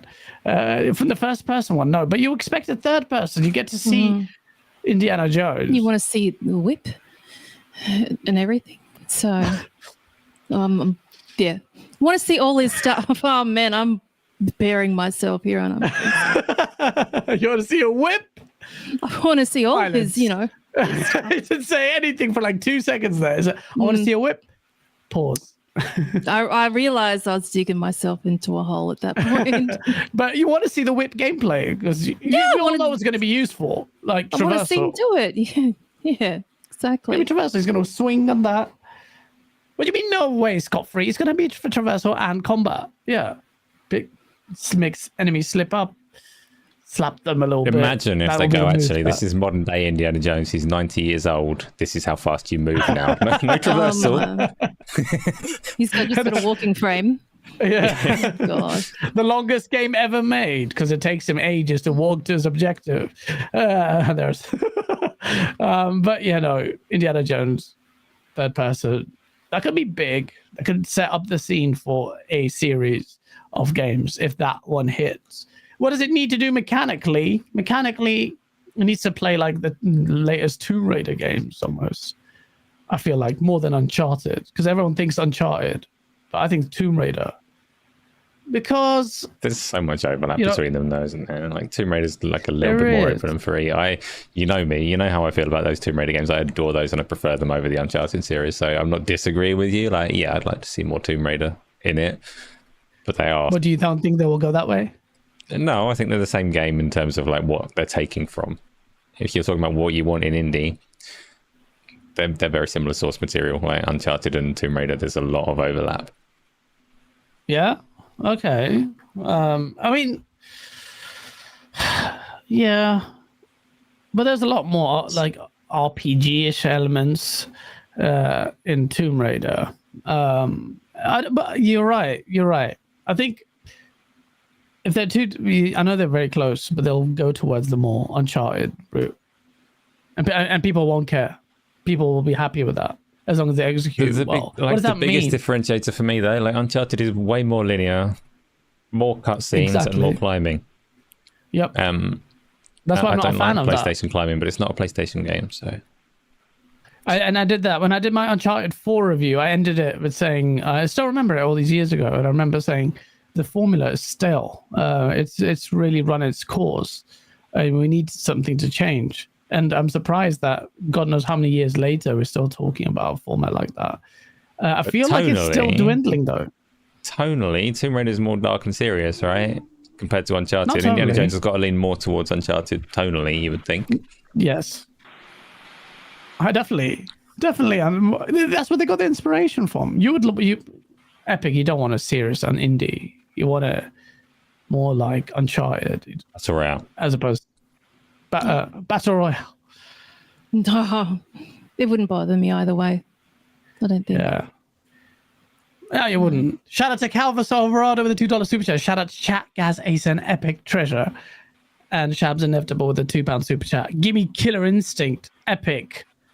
Are you a fighting game person? No, absolutely not. Dragons and that's my bag. Dragons and magic. Fair enough. A lot of people. This is the thing with fighters. How big an appetite is there on Xbox to support a platform exclusive fighter? Because that's the question you need to ask about the last Killer Instinct. Because the people who made that game said, if you want another Killer Instinct, play this game more. What does that mean? The Xbox guys don't play fighters? I don't think that. And Street Fighter 6 is incredible. Did we talk about this last week? Yeah, we did. I saw your tweet about it. We did. Oh, yeah, we did. It was Street Fighter 6 so good. But like Killer Instinct has to come back. Microsoft has to greenlight that. I'm sure it's greenlit. It'd be so dumb. How many movements does Microsoft actually benefit from Xbox, the brand, in social media space? And I mean, it was a pretty big movement for those who don't know about trying to bring Killer Instinct back. There was like a whole Twitter campaign. And you're telling me that's not greenlit. The only reason it wouldn't be greenlit isn't because of the lack of trying. It's because of the scarcity, perhaps, of trying to, or the difficulty in finding the right team to build this game. And it's such a highly refined like genre, like the details, and it's quite unique in terms of like how much its audience understands it. It's a game where people are like counting the frames in every animation and really analyzing how things make contact and how they don't. So you do need a studio that knows how to make a fighting game to make a fighting game. So I understand their struggle there, because the like Double Helix and Iron Galaxy that did such good work on Killer Instinct. I really liked Killer Instinct, by the way. I didn't play it very much, never managed to get to grips with it because I didn't play it enough, but something about it was like, yes, this is one of the good fighting games. Keep this going. But like rumor has always been that Xbox have wanted to do another but struggled to find a studio for it. And it's one of those, you can't just repurpose developers that you've already got to make a fighting game, because it is just so specific. But. Yeah, exactly. Hit the nail on the head there. You can't repurpose a studio to build a fighting game. Because I believe that in order to build a good fighting game, you actually need to like them. Or understand them on a fundamental level, like you mentioned, the frames and whatnot. Well, there's a whole like culture of what constitutes a good fighting game. Like fighting game communities and developers actually look at each other quite closely to see how, they're moving and refining things forward. And we're seeing a lot of very unique takes. Like, Street Fighter is not like Tekken, and Tekken is not like Mortal Kombat. Nothing is like Mortal Kombat. Can we talk about Mortal Kombat actually for a little second? Like, how amazing! That was the highlight of the Summer Game Fest. I know you're not a fighting game fan, but it wasn't for you. It wasn't for you either, Epic, because you're not a fighting person. The violence. Look at the cutscenes. It was wild. The spine being ripped out. So good. So the spinal. If you know that meme, please say it in chat. I would love you for it. Spinal. It's pretty Warner Brothers. Consider this struck off. I put the trailer up. I'm an idiot. Warner Brothers are dickheads. No, we won't. We definitely. This is gone. Yeah. Is it gone? Oh, fuck it. That doesn't matter. Like this. Look at this, man. This looks amazing. Epic. I don't know if you've got the stream on live. We've got the gameplay footage. So you'll see the game playing. You don't have to put it up there, but it's sometimes nice. And look, this game does look nice. In-game, it looks decent. It obviously looks a lot better in the cutscenes, but even like the in-game stuff, they've obviously taken the HUD away, which you will see in the game. Obviously, I hate doing when people do that, by the way. They remove the HUD elements when they show the gameplay, but the actual gameplay has it by default. You may be able to turn them off, but I think a game should be designed with no or minimal HUD. Obviously, every genre is different. But fighting games, bro, sorry, I'm going to go on a little bit of a tangent here, but there was there was a fighting game. I think it was on the original Xbox. Not Tao Fang. Maybe Tao Fang Fist of the Lotus. Yep. Yeah, Tao Fang Fist of the Lotus. Was that the one where you could like break limbs or something? The characters got all bruised and beaten as you went on fighting. They could swing around lampposts and things. They got all damaged up. It was a nice game. I like that one. It wasn't like a good fighting game, I don't think, but it wasn't good. I like it, but I enjoyed it. That could come back, but it will never. But like Tao Fang was, I mean, as in it would be good if it came back. As in a Tao Fang. Well, in your head, what would you? I mean, you can a Tao Fang 2 take all of that, improve it more, bruises, like arm deformation. You can't use that arm. You don't see enough of that. I was expecting that. A few years ago when I thought about Mortal Kombat, where it's like your skull has exploded, you no longer have testicles, and your spine is broken in 3 places, but you're all right. But you're all right. Flesh wound. That's an X-ray move right there. I'll carry on. It's so ridiculous, and they know it, and they just embrace it. It's like the Fast and Furious movies. It's just embrace as far as it goes when it comes to the violence, but that's doing a discredit because Mortal Kombat still, its spirit is that goofy thing, and it still hasn't lost that pedigree. It's like if you compare it to the Fast and Furious movies, Mortal Kombat is basically like if you got Fast and Furious 1 and maybe Tokyo Drift again and again in different forms, so they didn't forsake the racing. And Mortal Kombat has evolved that, and then taken another element of I don't remember Kung Lao's spin looking weird like that. That's weird. Like then they took the single player to a whole new level. I played Street Fighter, and I know their single player World Hub thing has a story, but it's not a real story. Not like a Mortal Kombat story. Oh, look at that! Look at that fatality! Actually, that might have been an X-ray. I thought it was a fatality. His face was literally in half. So how's he coming back from that? If that's an X-ray move, that's ridiculous. But I'll still enjoy it because it's more. Kung Lao is my main, by the way. Kung Lao is my main. It's incredible. But he got nerfed in 11 or 12. 11. He was all right in 12. Yeah, man. I love this. I can't wait for this. This is going to be epic. I was almost tempted. I don't buy little collection editions, but I was actually tempted to get this one. But Liu Kang isn't my main guy. If it was Kung Lao or if it was Scorpion or especially Shang Tsung. Yeah, I would get that. Well, I want to get Killer Instinct. We're not going to get Dragons Scalebound. Thank you, Shabs, for that super chat. Because no one needs that. And Panic is Boss. Thank you. Reboot my MK1. Add a battle royale for max profit. He's talking about Mortal Kombat 1. Actually, you bastard. Actually, does he have a point? No, he doesn't have a point. What are you talking about? Look, it's not. If you played Mortal Kombat 11, this is actually Mortal Kombat 12. It's not a reboot. Mortal Kombat 11 was the reboot, bro. 12. But 11. What's the last game? I've lost my mind. It's 11. Yeah, Mortal Kombat 11 was the last one.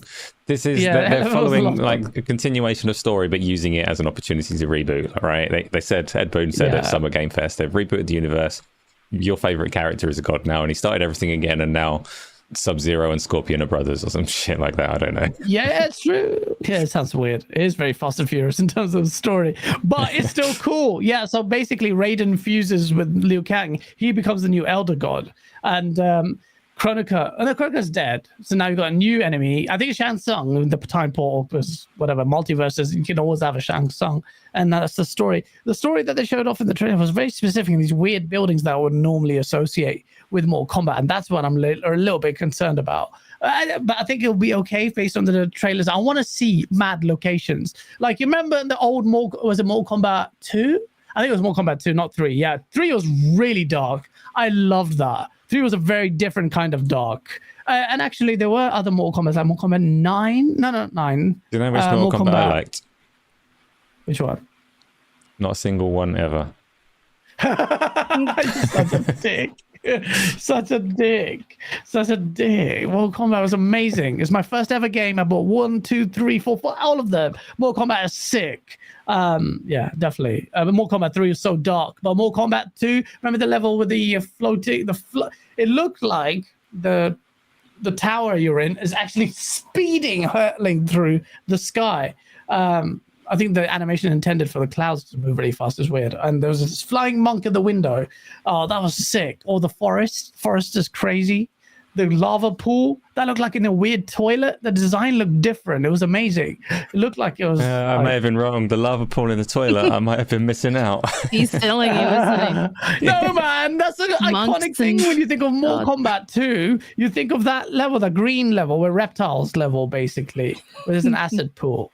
It's so good. That was such a good design. That'd be good now if you replicated it properly, designed it properly.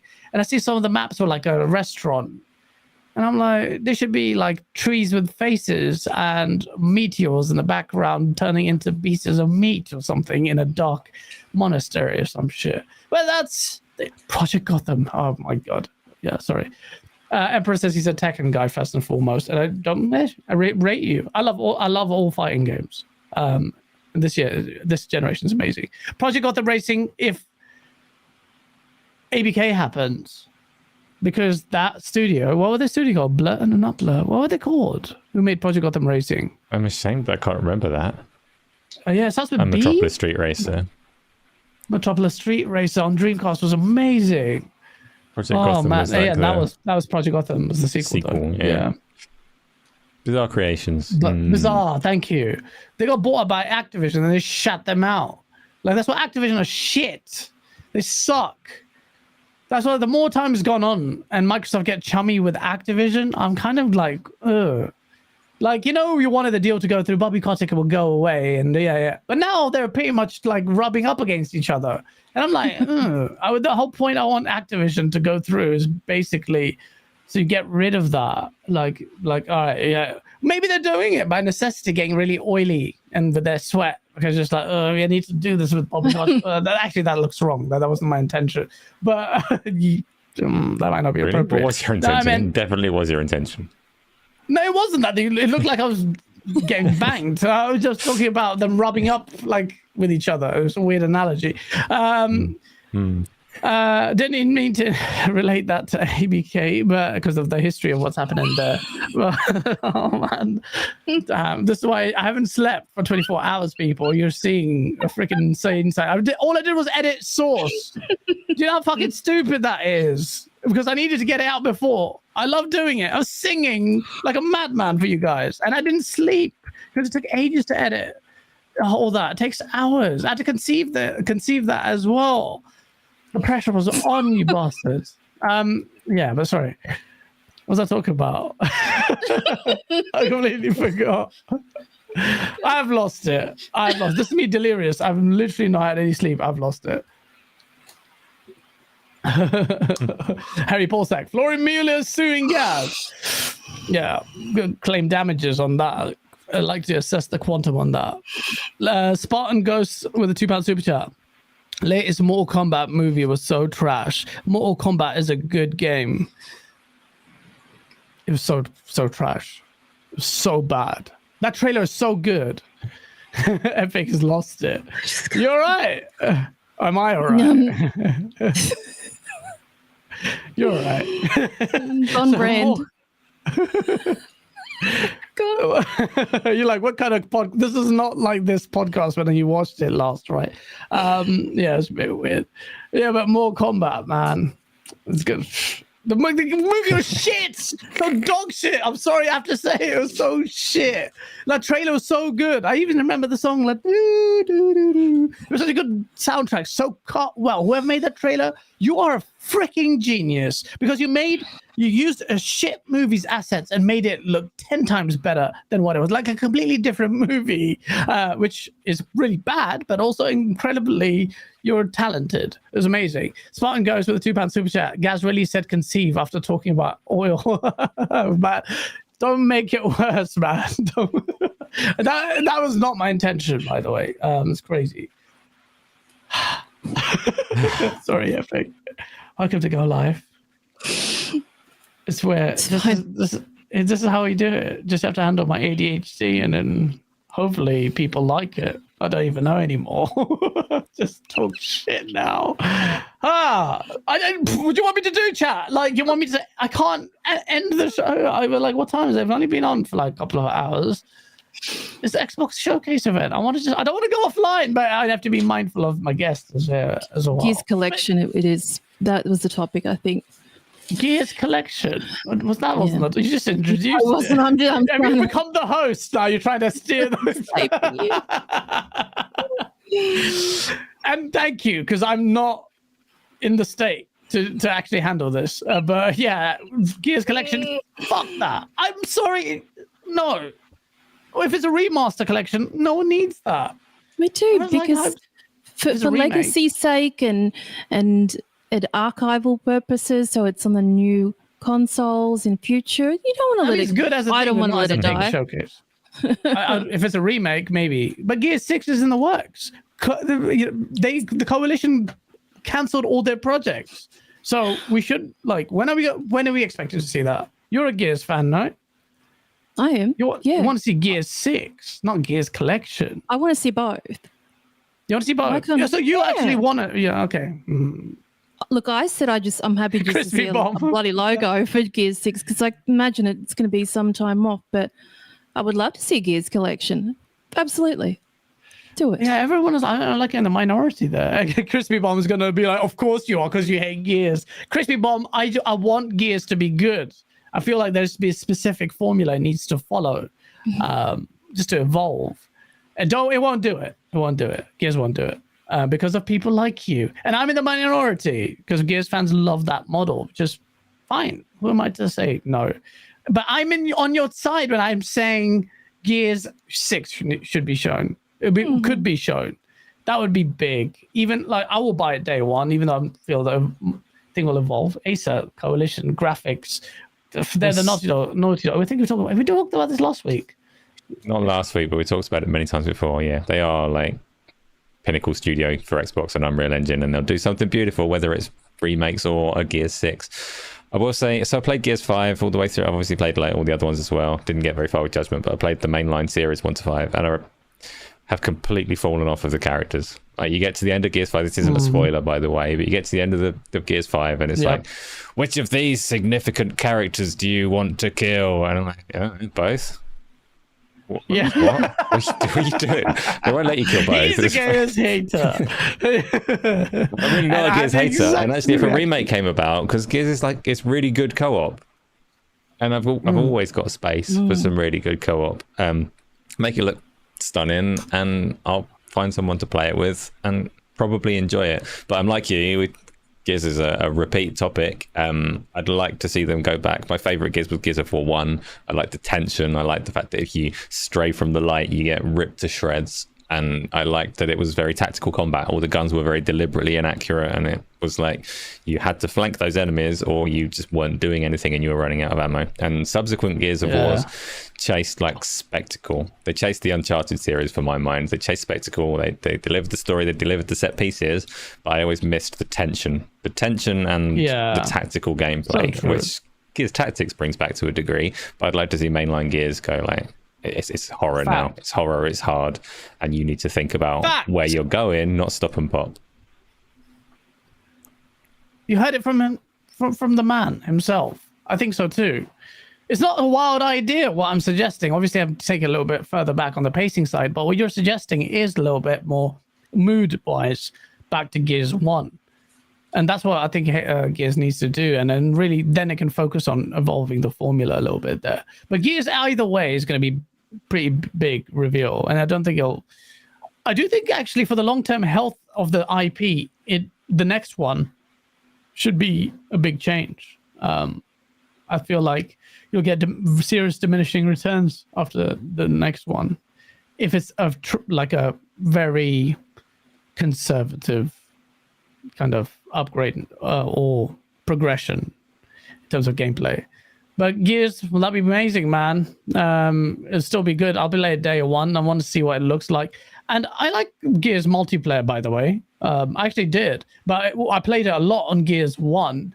Gears 2's online was balked, if I remember. Gears 3 was okay.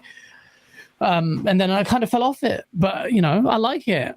Like sit down, slide, active reload, Nasher. Everyone spams freaking shotguns in that. That's what it becomes. There's a shotgun fest sliding. It's got a fair random audience and it's different to everything else, right? There's nothing that plays quite like Gears on the multiplayer front. So. It doesn't.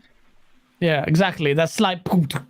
I think that's the reason why people are scared that it doesn't change, because that multiplayer element of it's really it's a mood in itself.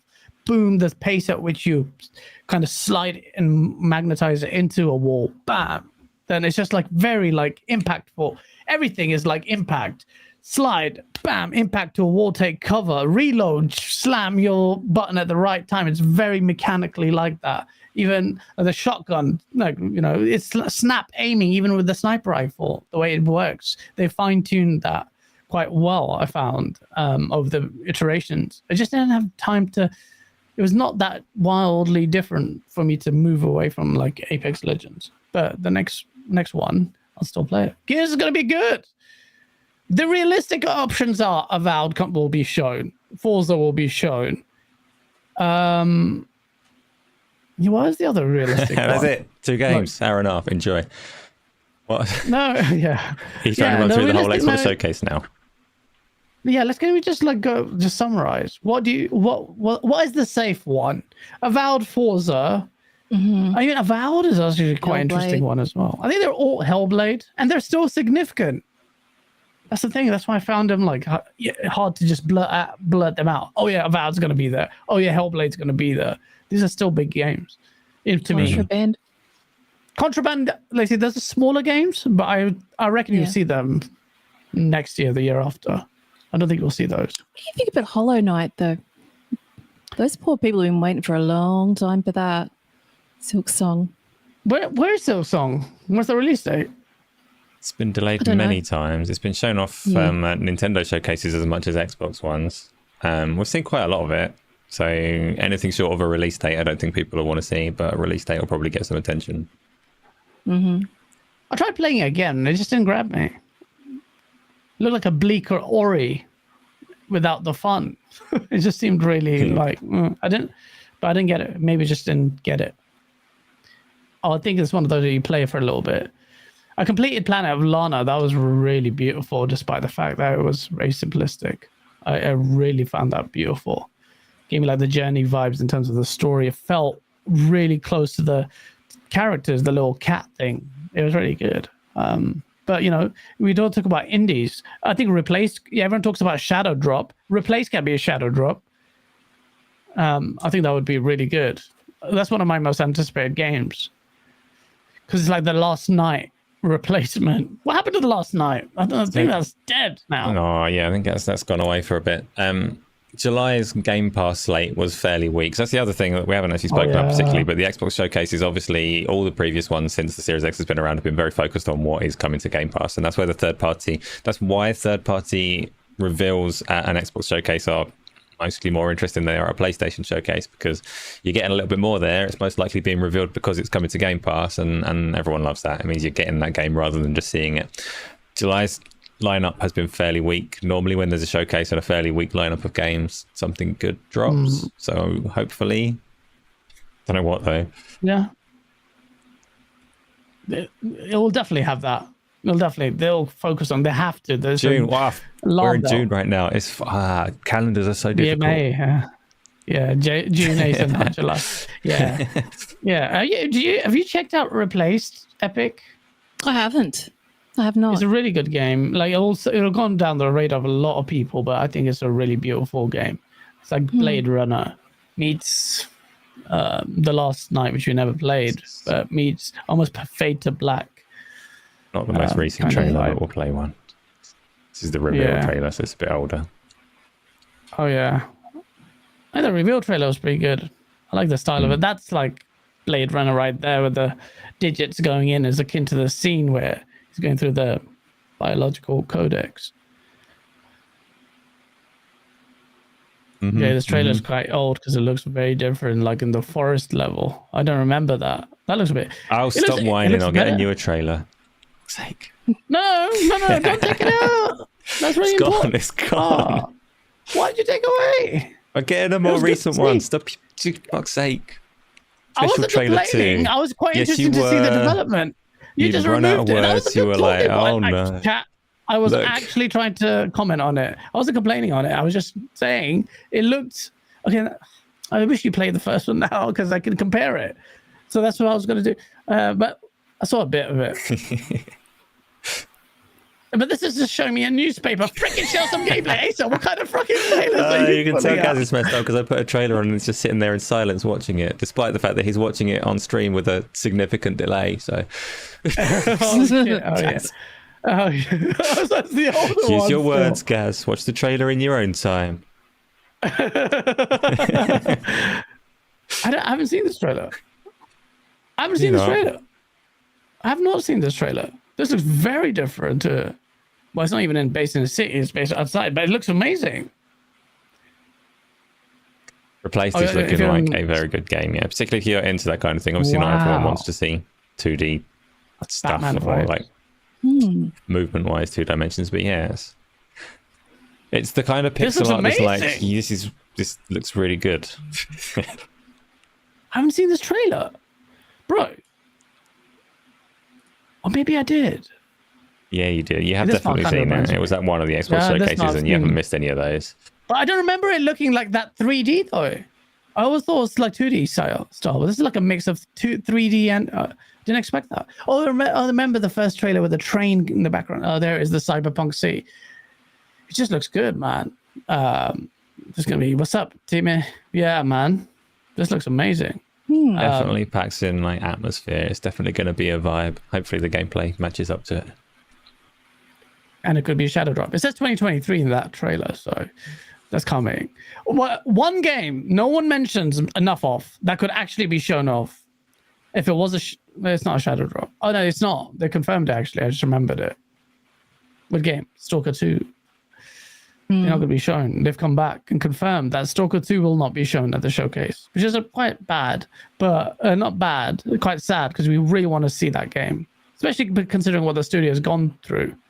But because of what they've gone through, like, so the Stalker 2 developers have suffered, being a Ukrainian developer, they've suffered quite a few like cyber attacks, Russian cyber attacks, and early builds of Stalker 2 have been leaked and things like that. So I can understand them not having the wherewithal to put together any kind of like trailer or event for the Xbox showcase because stuff goes on there.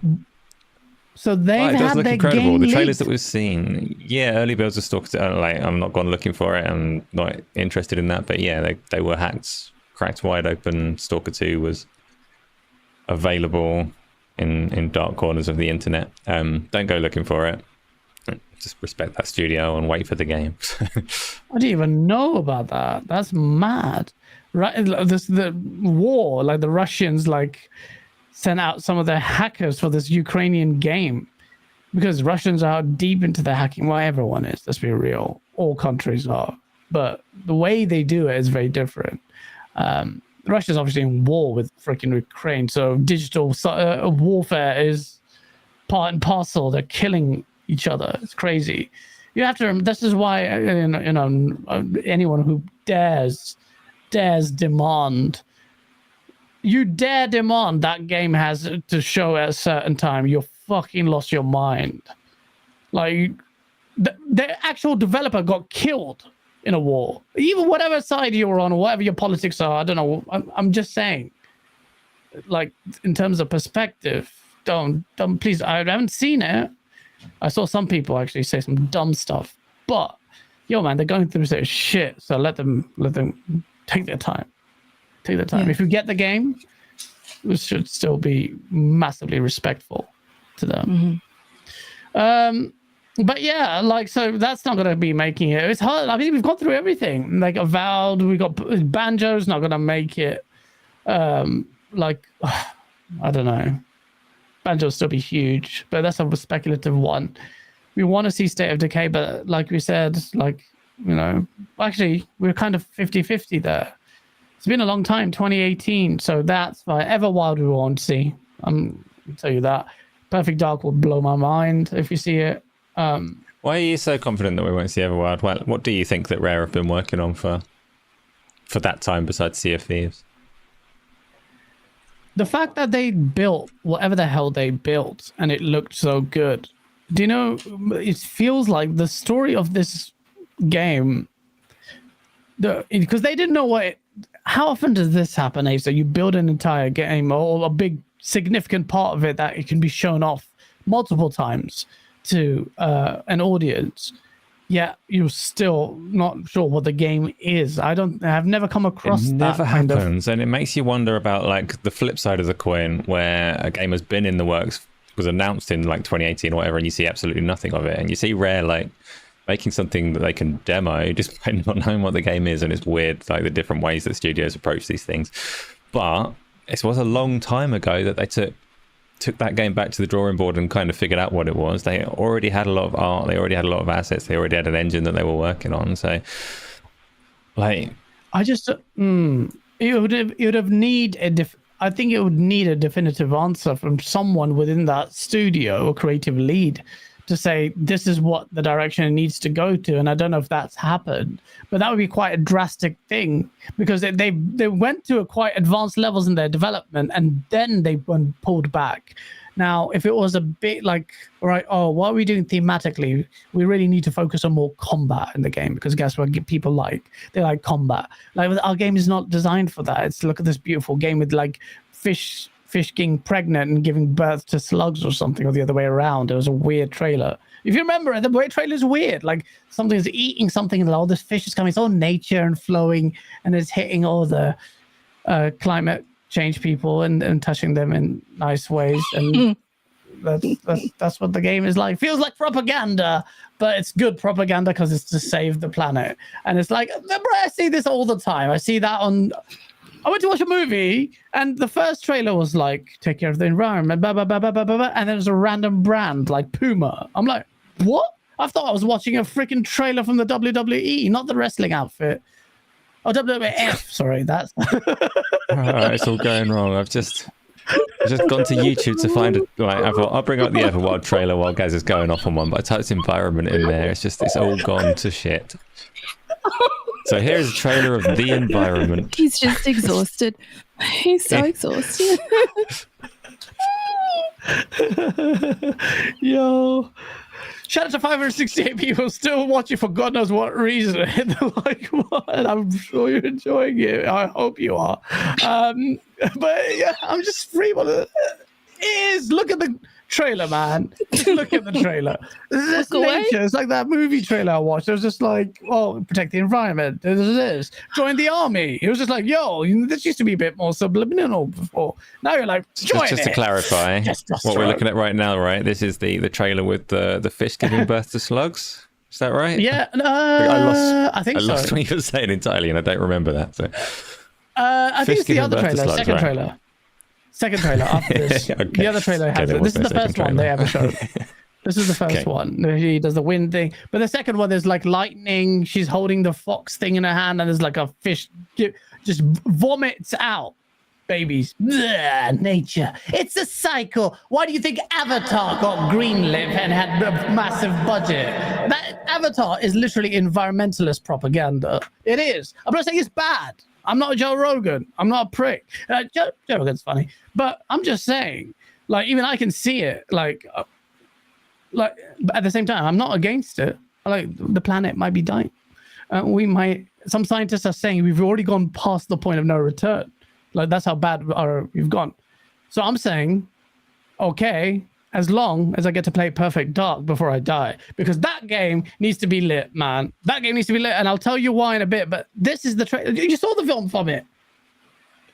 You just shat out some babies through its mouth.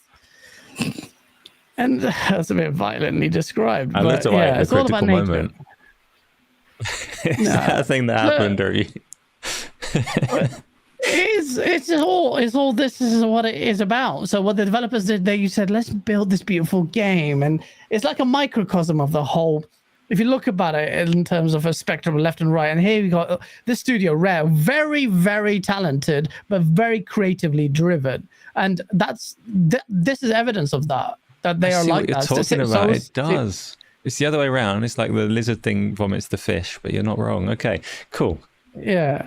That's the other way around. Yeah, but yeah, you saw that blurring of that. It was just like all about nature and stuff. Avatar was all about that, and they're all doing that. And Rare are very very creative. Sea of Thieves was a very creative idea. It's quite a big risk, but it worked because you conceptually could see it work. And it actually, the fact that game, and I don't think it's talked about enough, but Sea of Thieves, Rare built a game. They believed in the vision of this game and this fun element that you will enjoy. You will enjoy this fun experience. And the reviews came out middling. No, the thing doesn't have a body, the octopus or wherever it was. No, hardly any side missions. Content was bare.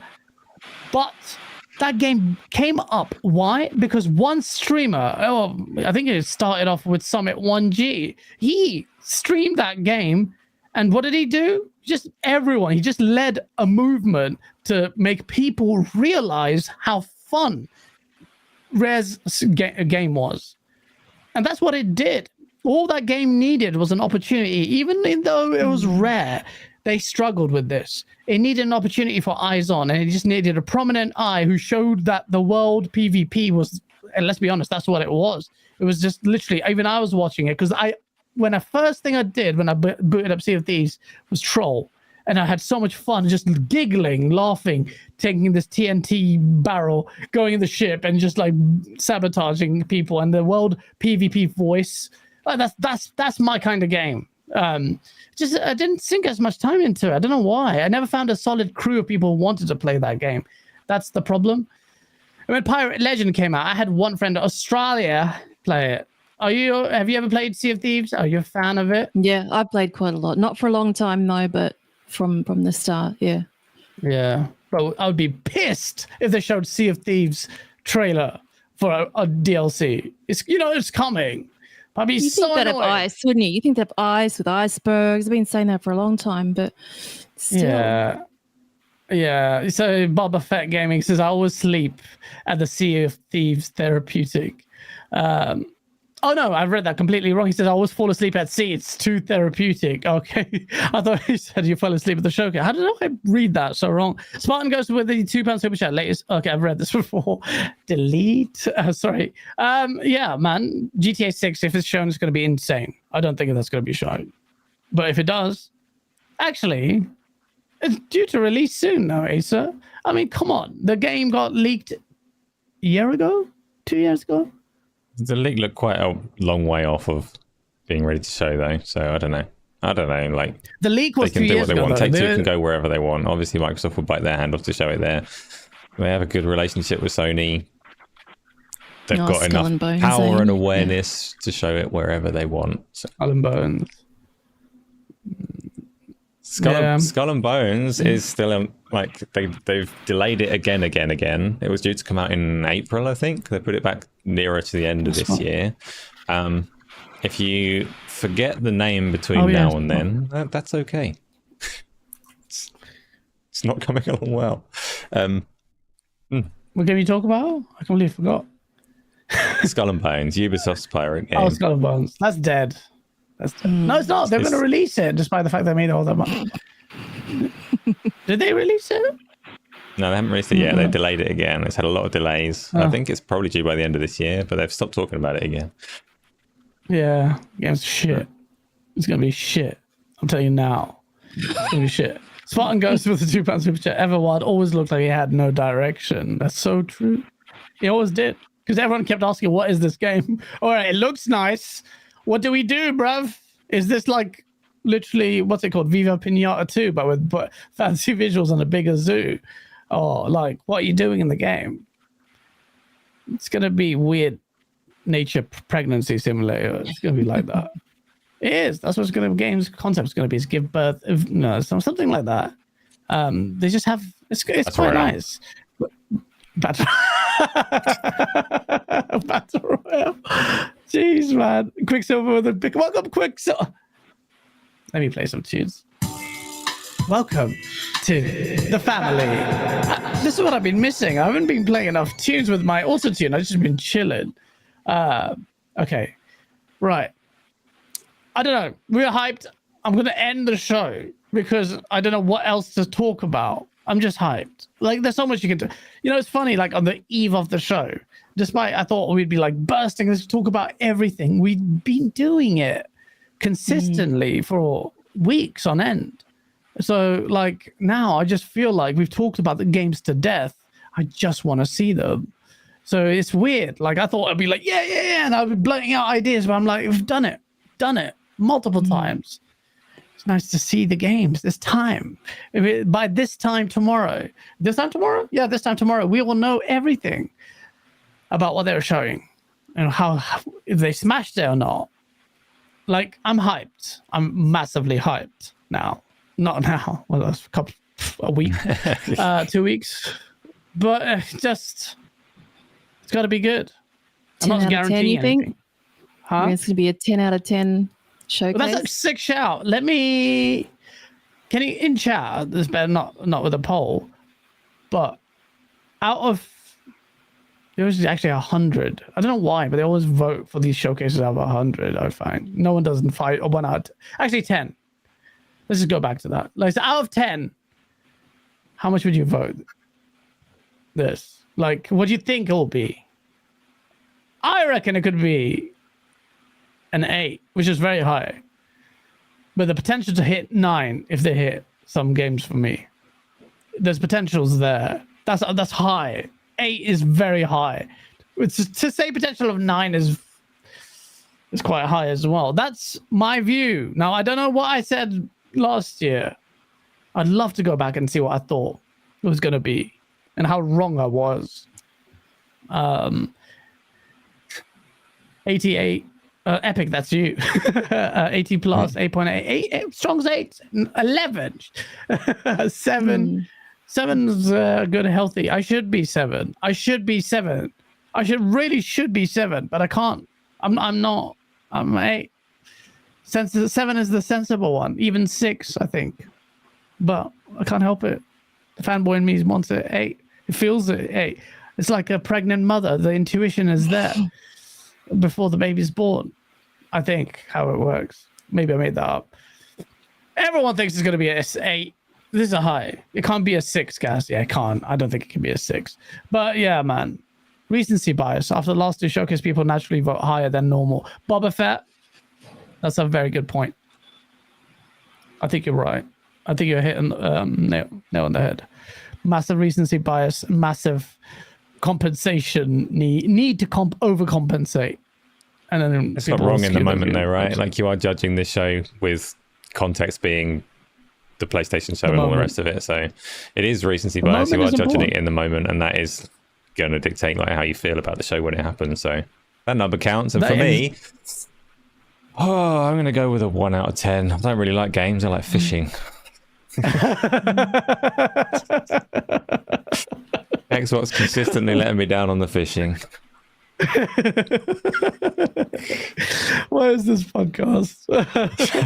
Yeah. All right, chat peoples. Look, I had a wicked time. It was just like this cathartic release. Sorry, man. I was looking at chat. You guys were on the same wavelength, actually, based on everything. You guys were like, you want to see it. It's quite interesting to observe, like the energies of the Xbox people are hyped, but now they're raring to go. It's going to be good. It has to be good. To be good.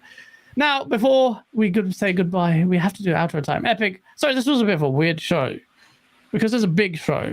It was the show before the showcase, but you never know how to. It's a pleasure. Yeah. So I hope you had a good time. I did. Very, very fun. Thank you. Thank you, chat, too. Thank you. No, thank you for coming on. I was just conscious of the fact that you're enjoying it or not. But yeah, it was just like It's a weird show. It was just like, this is the Eve. Every show can't be the same. It has to go with the flow. Like in Dune, in the scene where he's flying the copter and I'll be quiet. Rubbing with the oil and the whip. And the oil and the whip. What's it? You and the whip? We've gone through the whole. I'm gone through the whole show's list. Oh, I see. I thought you were going through Dune. I was like, what? No, are you talking about? What movie were you watching? Dune recreated. Oh my goodness. Dune recreated in your head is something else. What was that? You were going through the oil. Oh, yeah. Why are you going through that? Why would you do that? Sorry about that. I forgot to PTSD. Sorry, it was my favorite part. It's like me going through the oil statement. Please don't cancel me. Oh, it was fun having you on. Thank you so much for coming on. You killed it. Yeah, just vibed. It was perfect. Asa. Yeah. Talk to me. Yeah, that was good. That's epic treasure. Thank you. Everybody that's not already subscribed, go over there and hit that. Give that YouTube channel a subscribe and keep an eye on that content. I know you're too tired for this, Gaz, but I got to ask because I don't know myself. What is it that we're doing tomorrow for the Xbox showcase? Chat. What is it? When does it start? 9 p.m. No, like when is the actual showcase start? Gaz. 6 oh, 6 p.m. Okay, so 6 p.m. Yeah, so 5. I say, chat. You tell us if you think. I think it's like an hour. I regret asking live. I'm so sorry. No, I think it should be an hour before. I don't think because last time we did it, and we just went in, and we didn't get to build any kind of conversation with people, like what we were expecting, and the mood. It was just sunk into it, and then we talked about it after the fact. I think spent at least an hour with everyone. Let's just get everyone's view on like what chat are thinking. I want to see the hype levels. Are you going to make us miss the hype levels? After just seeing the community. So we're going to be streaming it live tomorrow. There's going to be loads of people streaming it live tomorrow. You can watch other people. We won't be offended. Oh, you didn't think we were going to do it live? Won't be offended. No, I did think we were going to do it live. I was just going to say, if you do watch it with us, it'll be the best place to watch it. So, yeah, do it tomorrow. Come watch it. Ace is going to do. Oh, Ace, one suggestion to do is like chat. Do you want us to have the window boxes open or full screen when the trailers are playing? Because last time we had full screen. We didn't think you want to see our faces there, but I realized actually it would be good to see our reactions, because when I was making the source videos, it was really good to see everyone's reactions, and people left comments saying we want to see your face. So but Gamer Bumps is full screen, so it's like it'll be hard. I should do a poll. So the only thing that I will say on that, like genuinely seriously, obviously, if you want to come and watch it with us, that's brilliant. The Xbox showcase is live on the Xbox channel at 4K and 60 frames per second. So the best place to watch it if you just want that full trailer experience is the Xbox channel. If you want a bit of banter and a bit of fun, then come and watch it over here with us. Yeah, it's gonna be just fucking do it here. Don't go somewhere else. Exactly. Yeah, do it here. But no. Okay, if you're part of the community, why would you? I get it, you're a purist. You want to hear no sounds. Nah, man, fuck it. Just come here. It's like you're sitting with us. Let's watch it together. It's fucking boring otherwise. Like the whole point is, well, if we do it, I want you to be there. It's decided. It's decided. And Gaz is going to get loads of sleep, and he's going to be back to his normal self tomorrow. Can we do a poll? Like, should we stream with a full screen? You don't need a poll. We've answered. We're doing it not full screen. You're going to see us. We're going to talk. We're going to have fun. Ignore Gaz. We're not doing a poll. How did you? Did we decide that? I don't remember that. Okay, we'll half screen it. That's the answer I wanted anyway. Wicked. It's good. Let's just see the reactions. Get it? And that way we don't, fake reactions ponies like, oh, he's just doing it. I'm not going to do that. If it's shit, I'm going to say it. And if it's good, it's going to be lit. It's going to be fun, man. It's going to be fun. All right, chat. I've talked for ages. Ace has been hoping this ended an hour ago. But we had so much fun. I had fun. I don't want to end it. I'm fine, everyone. Just check out. He's smiling through the tears. I just want to... Okay, we'll talk about it. I should do a stream on my personal channel. Nah, I'm too tired. I need to sleep. Anyway, see you tomorrow. It's going to be a big, big day. See you.